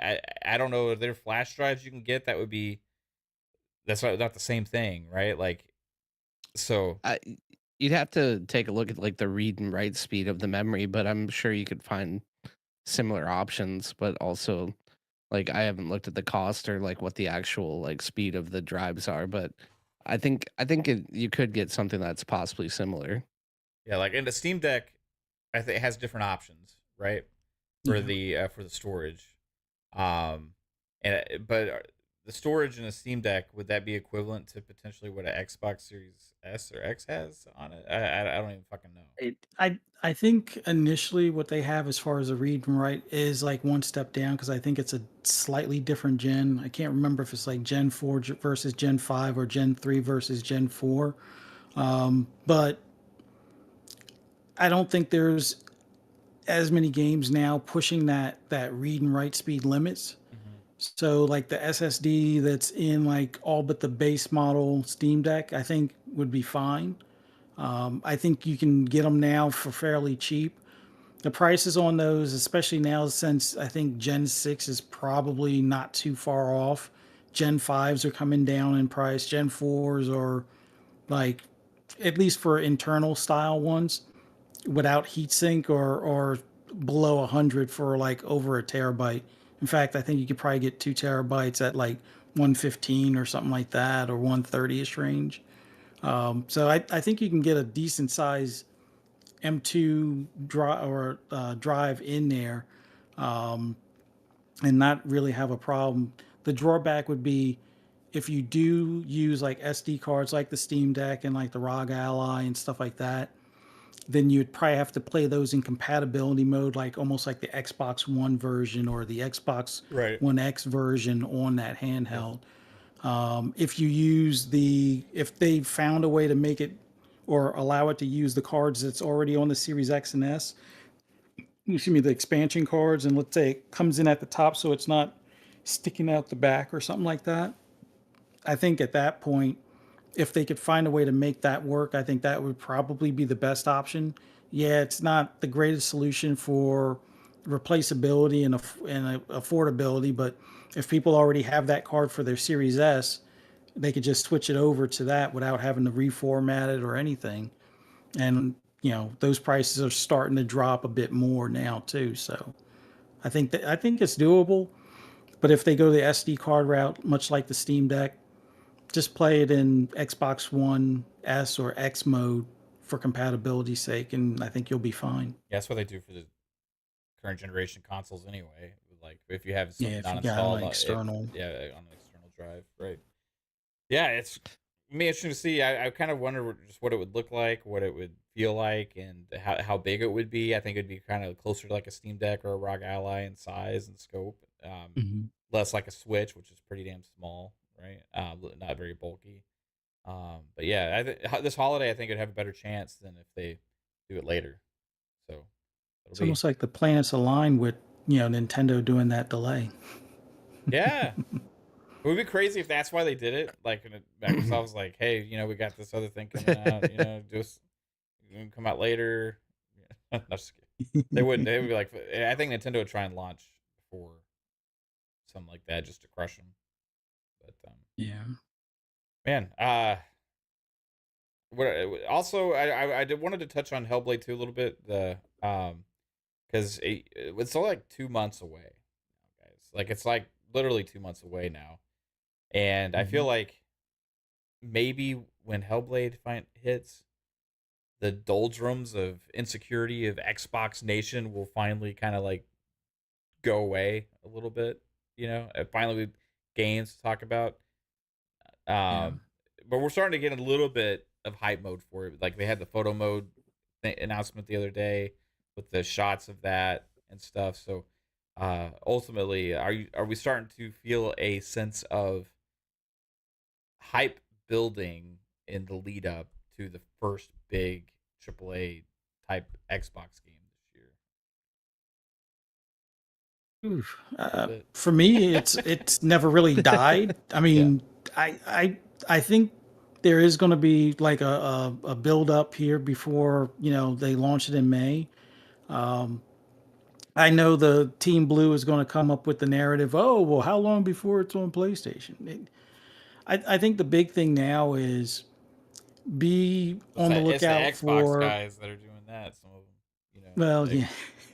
Be on the lookout for those that are spreading that FUD as far as it going over to PS5, and then the other end of things like, oh well, why is it 50? Why is it digital only? I think when people get to see this thing running on the Series X, or even shots of it running on the Series S, I think it's going to create that FOMO event where maybe hopefully by that point, if people don't already have those 5,000 PC rigs that they claim, they go up there and pick up that Series S type of thing and get a hold of that game. Yeah, it's going to be a little bit shorter experience, about the same as the first one, but the first one played great, looked great, looked even better when Ninja Theory went back and updated and refreshed a few things as far as the visuals. This one right out of the gate is already looking that sweet. And then you're going to have a photo mode, which, yeah, it kind of sucks that Elon decided to kind of, not really ban that stuff, but make it so it's a little more costly for these companies to do the integration. But it's still easy enough to just upload it to your phone, and then from your phone to Twitter, and show all those photos off, and hashtag Xbox share, hashtag Hellblade 2 or something along those lines, and go from there. But I've been looking forward to this ever since it's been announced as being in the works when they showed the Series X that VGA. So yeah, it's definitely going to build. Yeah, man. I think it's going to be that like graphical game that's kind of set a standard for this generation. Like I remember in the Insomniac leaks, they were like, "We want to reach the levels of Hellblade 2, but it's going to cost us this much money or something like that, right?" Like, when that game comes out, it's going to be like every other game. This is how it looks. Then there's Hellblade 2. This is how it looks, right? And every game will be measured against that kind of level of fidelity. And it'll be, some developers won't like it because their games are going to start to look like shit after Hellblade 2 comes out.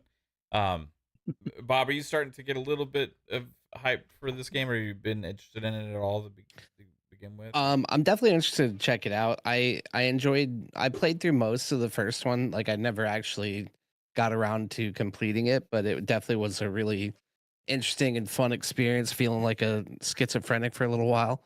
Uh but I feel like mostly I'm excited for like you said, like the showcase aspect of it, Yeah. like where it's gonna be like just see what it looks like on my devices. Like I'm gonna play it on my computer, I'm gonna boot it up on my Xbox, and then just see if it gets its hooks in me to like keep me playing. But I'm definitely excited to give it a try and like see what they've accomplished and everything.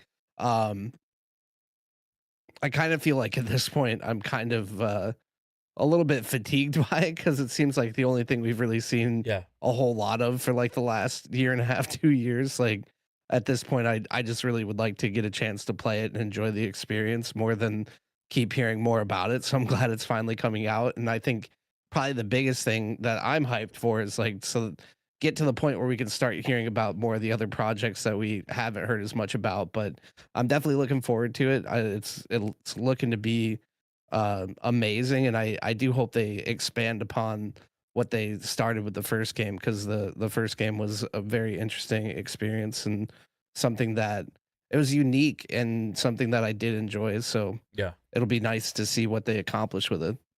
Yeah, man. It's coming up 2 months. And also, like, right after that, we'll be in the lead up to, summer showcase. Yeah, For we can start Xbox. speculating about handheld announcements. I think we're a couple months away from like this Xbox. It seemed like this year there's a lot of doldrums. Like Xbox, Yeah. fans are just kind of like, we're just sitting here fucking waiting, and they're taking our games away, putting it somewhere else, and we just gotta fucking wait. For Hellblade, and then the next game. But like once that starts, like there's literally like so many fucking games after May 20, Right. 21st, I think, or 22nd. After that is going to be coming out, and then you have Summer Yeah. Showcase. You have all these other things. It's like I think that you're going to start to see this community kind of like come back to life a little bit. Yeah. There is a lot of opportunity for Xbox to really execute on what they've been promising with like the games and like potential hardware advancements, and like bringing together the vision of the future, like around Game Pass and Xbox Series X, but that they've been promising for us for a really long time. I feel like during those doldrums that a lot of people are saying, well, Microsoft isn't delivering, but it's like from where I'm standing, like what I've seen as far as like with Game Pass and like this generation of consoles, like they've pretty much done everything that I've expected to see them do. And like kind of backtracking also to like the handheld point of view, like as these games are coming out and as they're getting announced, and even if some of them are being released on the other console, I feel like the handheld is a really good opportunity, especially if it's priced at a good point for a lot of those gamers who maybe would have wanted a standalone PlayStation device that could play games on platform, that when they start seeing games like Hellblade and games that are coming forward in the future and whatever they have to announce for us, like at the summer showcase, like I feel like that's going to be a point that could start to bring a lot of those people over, especially if they get a chance to play those games on their PlayStations, and then all of a sudden they see that they could get a like a value device that they can take on the go to be able to play these new amazing games for a monthly subscription. Like I feel like that's where we're starting to see it could be a real turning point, I feel like. So I feel like that's what I'm most excited about, like going forward in the year. Yeah. Right on, man. Real quick, $5 super chat from Spartan661. Appreciate you, Spartan. Again, appreciate all the support, man. Says, so I guess we get to clap our hands for Sony, the number one in the market, to acknowledge Xbox was right. Sony is now and always will follow in Microsoft's footsteps. Yeah, been saying for a long time, there's like 6 months behind in kind of ecosystem. Like as far as like games are great and they have a good piece of hardware, but like the rest of the ecosystem type stuff like is usually like 6 years kind of behind what Xbox does. Yeah, sometimes maybe people say Xbox is too early with some of these things. No, I don't. I fucking like Xbox to be early on this shit because they're pushing this technology forward. Then Sony does it, and everybody's like, "Oh, amazing stuff! Look at what Sony did." But yeah, it's I mean, first to party chat, first to like have like achievements, first to have like online good connection for internet, first to have a gaming subscription service, first to have all those different things, man. Like cloud, not well, cloud gaming they weren't the first, but they're the first to implement that into their subscription as well. They give you access to your games on all your games on mobile in that way. Like there's so many different fucking features, cross save, cross buy, like all the first to do like all this kind of stuff. And Sony, yeah, hey, Sony's like, we're trying to make a PC store right now. Like it's kind of where they're at, right? Yeah, I appreciate that, Spartan. But yeah, Pong. Yes, sir. Hellblade 2 is around the corner, 2 months away, right? You have that dropping. Immediately, kind of about a month after that or so, you have Xbox Summer Showcase, and we're gonna have a shit ton of Xbox games come out in the second half of the year. You think that's gonna be a turning point when Hellblade 2 comes out, and there's gonna be no slow rolling this Xbox hype train moving forward? Choo-choo, motherfucker! Let's go Xbox. Is that choo-choo, motherfucker? It's been that way for a while now. Yeah, no, I mean, obviously it's gonna be a big moment. It's gonna be set the bar. I mean, we've been talking about this for so many damn years since we first saw Hellblade 2, and we saw what Ninja Theory was obviously doing, and with all the money and new, state of the art motion capture cameras and all that kind of stuff. The minute that we saw it, we knew like this is the studio that could push the hardware, right? That was going to push it to the limits, and probably beyond the limits of what we've come to expect. I've said all along, like if there was a studio underneath the Xbox umbrella that was going to be that Naughty Dog studio for Xbox, it was going to be Ninja Theory, because I think they have all the hallmark makings of that type of studio. And again, I expect Hellblade 2 to be the showpiece. I expect Hellblade 2, even as a shorter experience, even as not a full, full price game, which was kind of surprising when we found that out. I still expect it to just really wow people. And I think it is going to be a big moment, no matter what you want to say at the end of the day. Obviously, a lot has happened since we first heard about it. A lot has changed philosophy-wise, but I still think that Ninja Theory is going to put themselves in the conversation of the upper echelon of developers out there, without a doubt. And so I think for Xbox, this should be a proud moment. And they should, even if it is a smaller experience, they should still promote the hell out of it. Now, whether or not they do that, we've seen where that doesn't always happen, but I think the hype itself around this game and what people are going to expect to see Senua go through in this new experience in of itself is enough to carry this. So I'm expecting big things. And yeah, I think to your point, Mav, it is going to be the start of 2024 for sure for Xbox first party.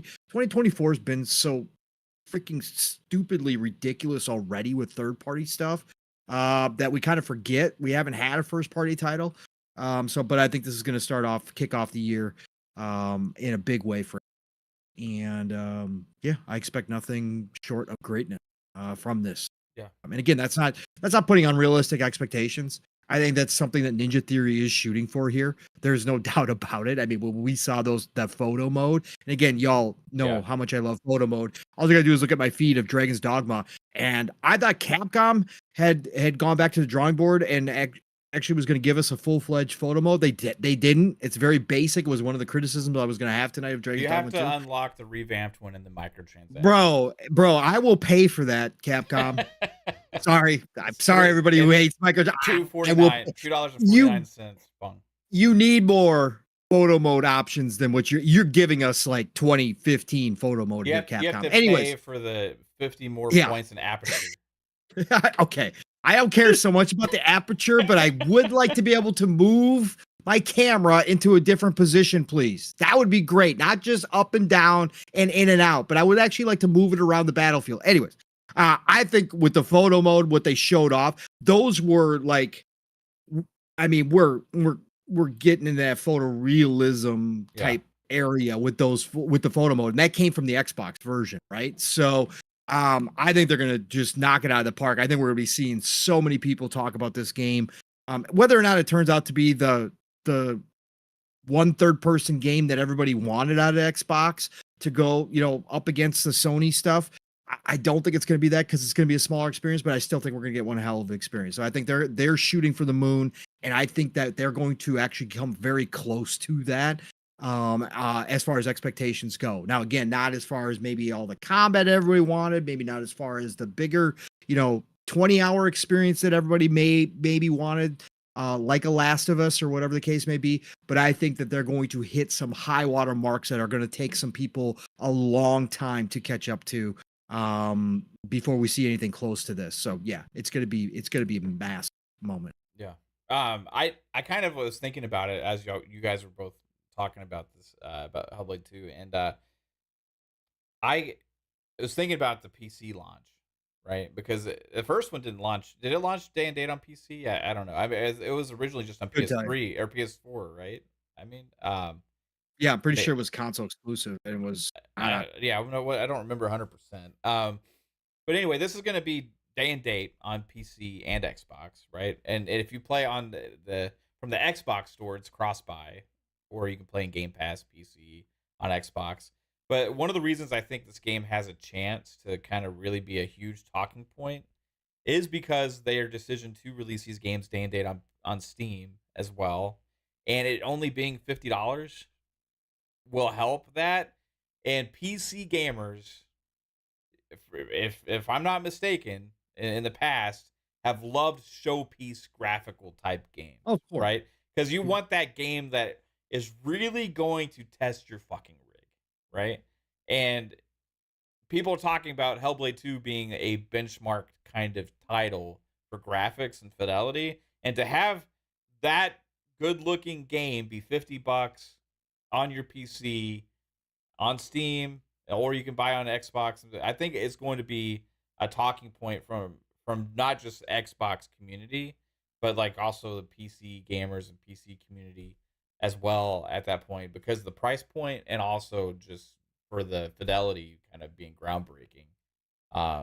Like if you don't believe about the fidelity being groundbreaking, you go play Hellblade 1 right now on an Xbox Series X, right? And that game is from last generation, early on in last generation. And if you play that today on a next-gen console, or if you play it on Xbox Series X, and with the updates that it got, for especially with the 60 frames and all that kind of stuff, but I mean, it's just fucking gorgeous. Like you're talking about some of the best like in-game character ever, where you can't really tell the difference between a person and a game character, right? They've achieved that with Hellblade. Emotion, facial animation, all that, plus the atmosphere with the audio and all the stuff you're getting there as well. But that they're gonna push the limit and break new ground here with Hellblade 2, and I think it's going to be a big talking point, because there's really not another game like that this year. Also, and maybe hasn't really been. I mean, the last game we got that for me that kind of pushed the visuals like that maybe was Death Stranding. Death Stranding was like a fucking gorgeous game, right? But Death Stranding 2, maybe we'll do that again, but it's not for like next year. We'll see. But Hellblade is gonna, I think, be that game. Holy shit! We're about to wrap up, and Lotus is free coming out here with another fucking 50 bomb. Jesus, Lotus is free. We have broken the Mach 10. That's right, folks. We are going into a new area. This is untested. This hype train. Humans cannot survive at this level. I don't understand what to do. Listen, we have not tested the hype train at this level yet. This thing might break apart. Please get ready. We do install injection seats for all of you.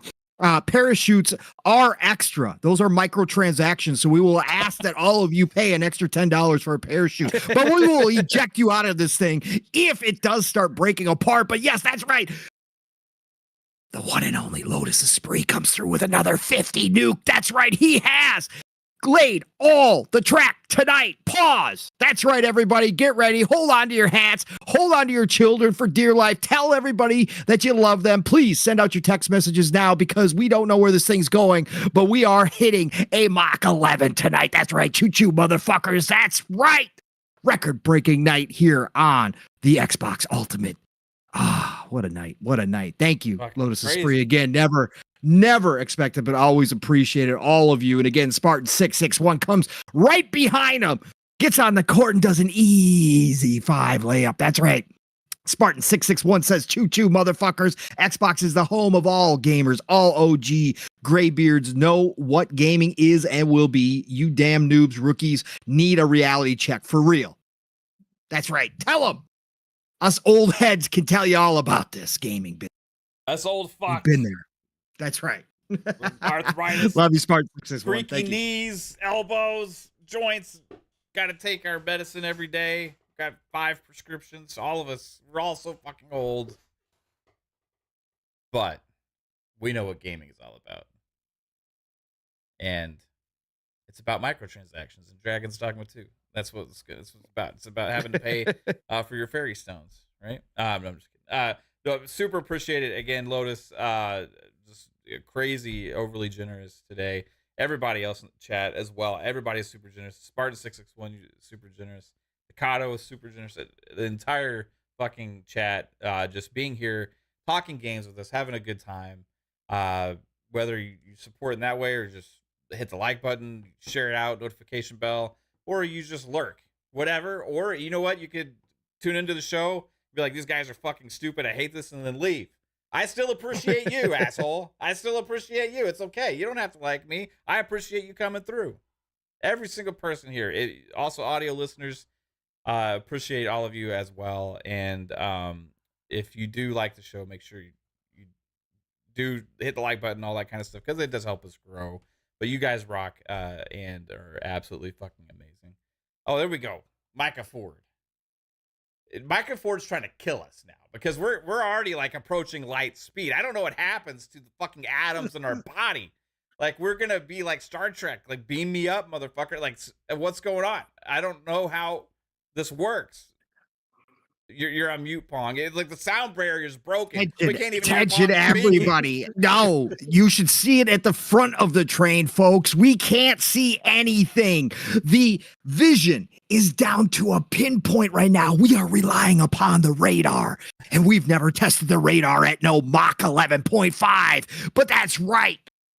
Somebody wants us to see if it actually works. And we just added 2 more cars. I hope those people were ready for this, because they might be just ejecting the minute that they get on board the fun speculation hype train at a Mach 11.5. That's right, Michael Ford has pushed us beyond what we thought was possible here on the Fun Speculation Network. Choo-choo, motherfuckers, get ready. We don't know what's going to happen. We might travel back to the future. That's right. We might see Michael J. Fox in person. Look out, everybody. Buckle up and get ready. This is only the beginning, but we are keeping it ad-free. Don't forget, your goal for this month is now.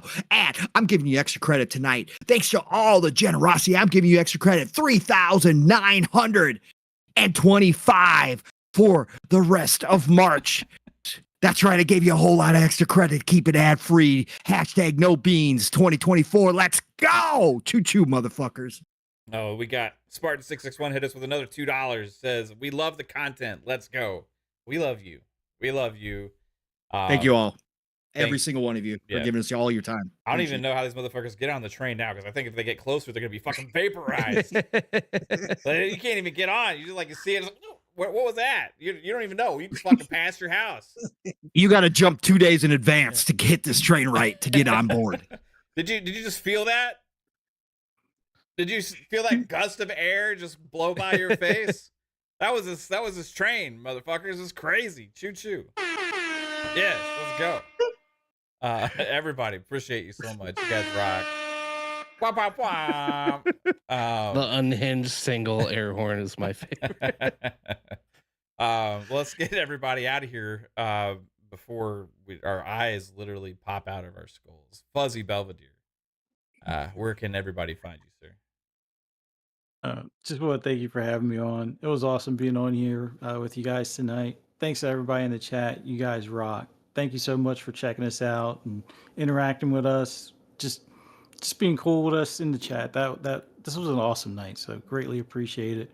For those that want to hear my rambles and rants on anything gaming related, just follow me on the app, formerly known as Twitter at fuzzy_Belvedere. You can also catch me on the Shop Podcast with Pong and PTK Blam.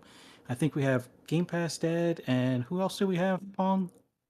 Web Dave, I think, is coming. Yeah, we do. We have tomorrow. Dave. We have Bob and Dave. The Bob and Dave night show. It's gonna be freaking amazing. Oh yeah. And then on Sunday, I can't even talk. Pixelated Echoes at 8 p.m. with me and 3-Bit at once again 8 p.m. Eastern Standard Time. Just do a search for Pixelated Echoes on YouTube, and then right back here for FSP at 10 p.m. Eastern Standard Time. Right here, same channel. Hope to see you there Monday in the chat. Thanks again. Right on, Fuzzy. Appreciate you as always, bro. You're like more places than anybody, I think. But the couple shows you do with us, dude, I fucking love that you're here all the time, man. Appreciate you so much. Bob, Game Pass Dad, been doing some stuff on Kick lately, man. You got Twitch, you got your YouTube, man. What you got going on? Well, no, I got a multi RTMP plugin for OBS, and I've been testing out multi streaming a little bit.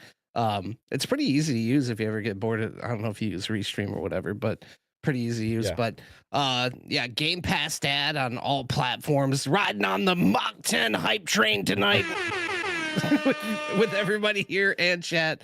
Thank you guys all, Mav, Pong, Fuzzy, always good chopping it up with you guys. We missed Psycho tonight, but yeah, you guys can find me here on Fridays whenever I don't have comedy stuff going on or whenever life's not too busy. Always happy to be here. But tomorrow we'll be on the Shop Podcast. I usually stream Wednesdays and weekends on Twitch. I should be streaming after the podcast tomorrow night. And follow me on Twitch or follow my YouTube channel if you want to see any of the videos that I have about gaming and gaming related accessories. I don't know. But thank you guys for having me tonight, and look forward to the next one. Right on, man. Is April pickle month? Yeah. Pickle Papa's coming back for April. So we got in I don't know, last 10 days or so, man. Yeah, see a different Bob, everybody. It's been about a year since you told me to come back and start hanging out with you guys more often. So this is the year anniversary, and I think we've been doing pretty good so far in 2024. And like, if I'm ever not here, I'm always here in spirit. I just can't always make it, so I'm glad that the door is always open. Yeah, we love when you're here, man. Just whenever you can, dude. Super appreciate you. And hold on, Micah Ford member for 33 months.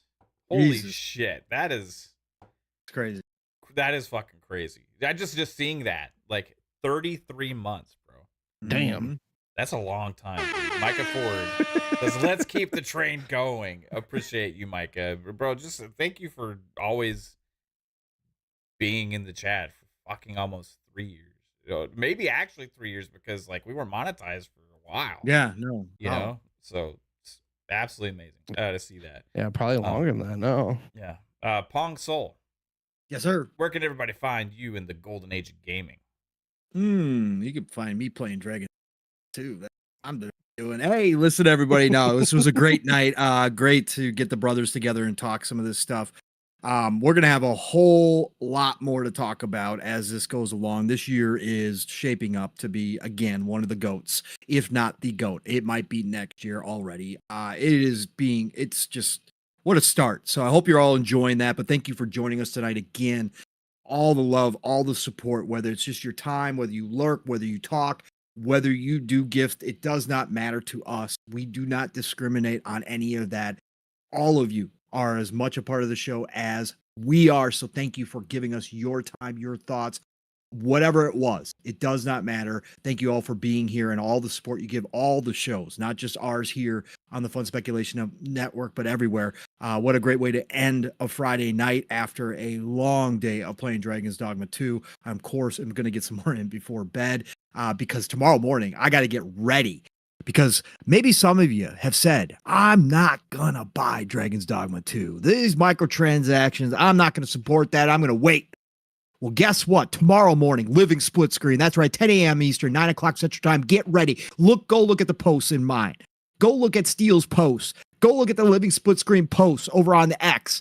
You will see that we're going to help you out if you're one of those people, because we're giving away 2 digital copies, not 1, but 2 digital copies to the platform of your choice for Dragon's Dogma 2 tomorrow morning on Living Split Screen. We don't do giveaways very often, but we are going to give back tomorrow, and we are giving what I am saying is definitely going to be in the conversation, if not the runaway game of the year this year in 2024. So if you were one of those people that are holding out, well, come on by and get your free copy. We'll help you out tomorrow. Try. You got to be following Living Split Screen on X. You got to be following Steele. You got to be following me. You got to be following, or you got to be subscribed to, obviously, Living Split Screen. Well, not, yeah. I think that's what Steele said. Let me go double check that real quick. So you must be subscribed to Living Split Screen on YouTube. You must be live tomorrow, and you must be following all of us. Again, go check my post. I made a post. I retweeted Steele's post, Living Split Screen's post. But we're going to be tomorrow. It's going to be a big conversation about Dragon's Dogma. We're going to talk about the controversy, and then we're also going to deep dive. It'll probably be the intro when we do what we've been playing. That'll probably be like an hour and a half of Dragon's Dogma talk tomorrow. So if you want to hear all about it, Steele's experience, Steele's been streaming it. Steele's been playing. He's probably got more hours than I do, maybe at this point now. But we're gonna talk all that. We're gonna talk some of the other stuff that happened over the week, because we don't focus on any console specific stuff. It's everything in the news. So drop by tomorrow, 4+ hours. You know the drill. Buckle up and get ready. Set those alarms right now. 10 a.m. Eastern, 9 o'clock Central Time. Be there for Living Split Screen. And then tomorrow night, the Shop Podcast, like Fuzzy said, PTK Blam's channel, the best way to end your Saturday night. Again, Saturday nights are made for gaming. Have us on in the background. Chill show, chill conversations, but we have a good time. And tomorrow night, with the Dave and Bob show, or the Bob and Dave show, man, it might get a little crazy tomorrow night, but we're going to have a lot of laughs. We're going to talk a lot of good conversations. So be there for that. 9 p.m. Eastern now, 8 o'clock Central Time with the time change. So 9 p.m. Eastern, 8 o'clock Central Time, Shop Podcast, Saturday night. Next week, it starts all over again. Double Barrel Gaming is a channel. Mr. Boom Stick is the man. Xbox Factor every Tuesday for all good things green, 12 p.m. Eastern, 11 o'clock Central Time now, featuring my brother from another Steel Rain on panel. So check that out every Tuesday. And then back here for Thursday night, PM in the PM, Pong and Mav in the PM, 7 p.m. Eastern, 6 o'clock Central Time. Don't know what's going to happen next week. We're going to find out. Mav and I will catch up on Thursday, so be there for that. Otherwise, it is the golden age of gaming, people. Please get out there this weekend. I hope you have a great start to it. Enjoy it. Play what you love what you play, and I'll talk to you all real soon. Thanks again, everybody. Appreciate you. Mav, hit us up. Yep. Thanks, Pong. Thanks, Bob. Fuzzy. You all rock. Love you guys. And chat. Amazing hanging out with y'all. And again, appreciate everything. We will see you next week for Fun Speculation Podcast, Monday, 10 p.m. Eastern Time. Then, like Pong said, Thursday p.m. in the p.m., 7 p.m. Eastern. And then back here next week, Xbox Ultimate Podcast will be episode number 180, Friday nights, 10 p.m. Eastern Time. Take it easy, everybody. Have a good one. Peace out.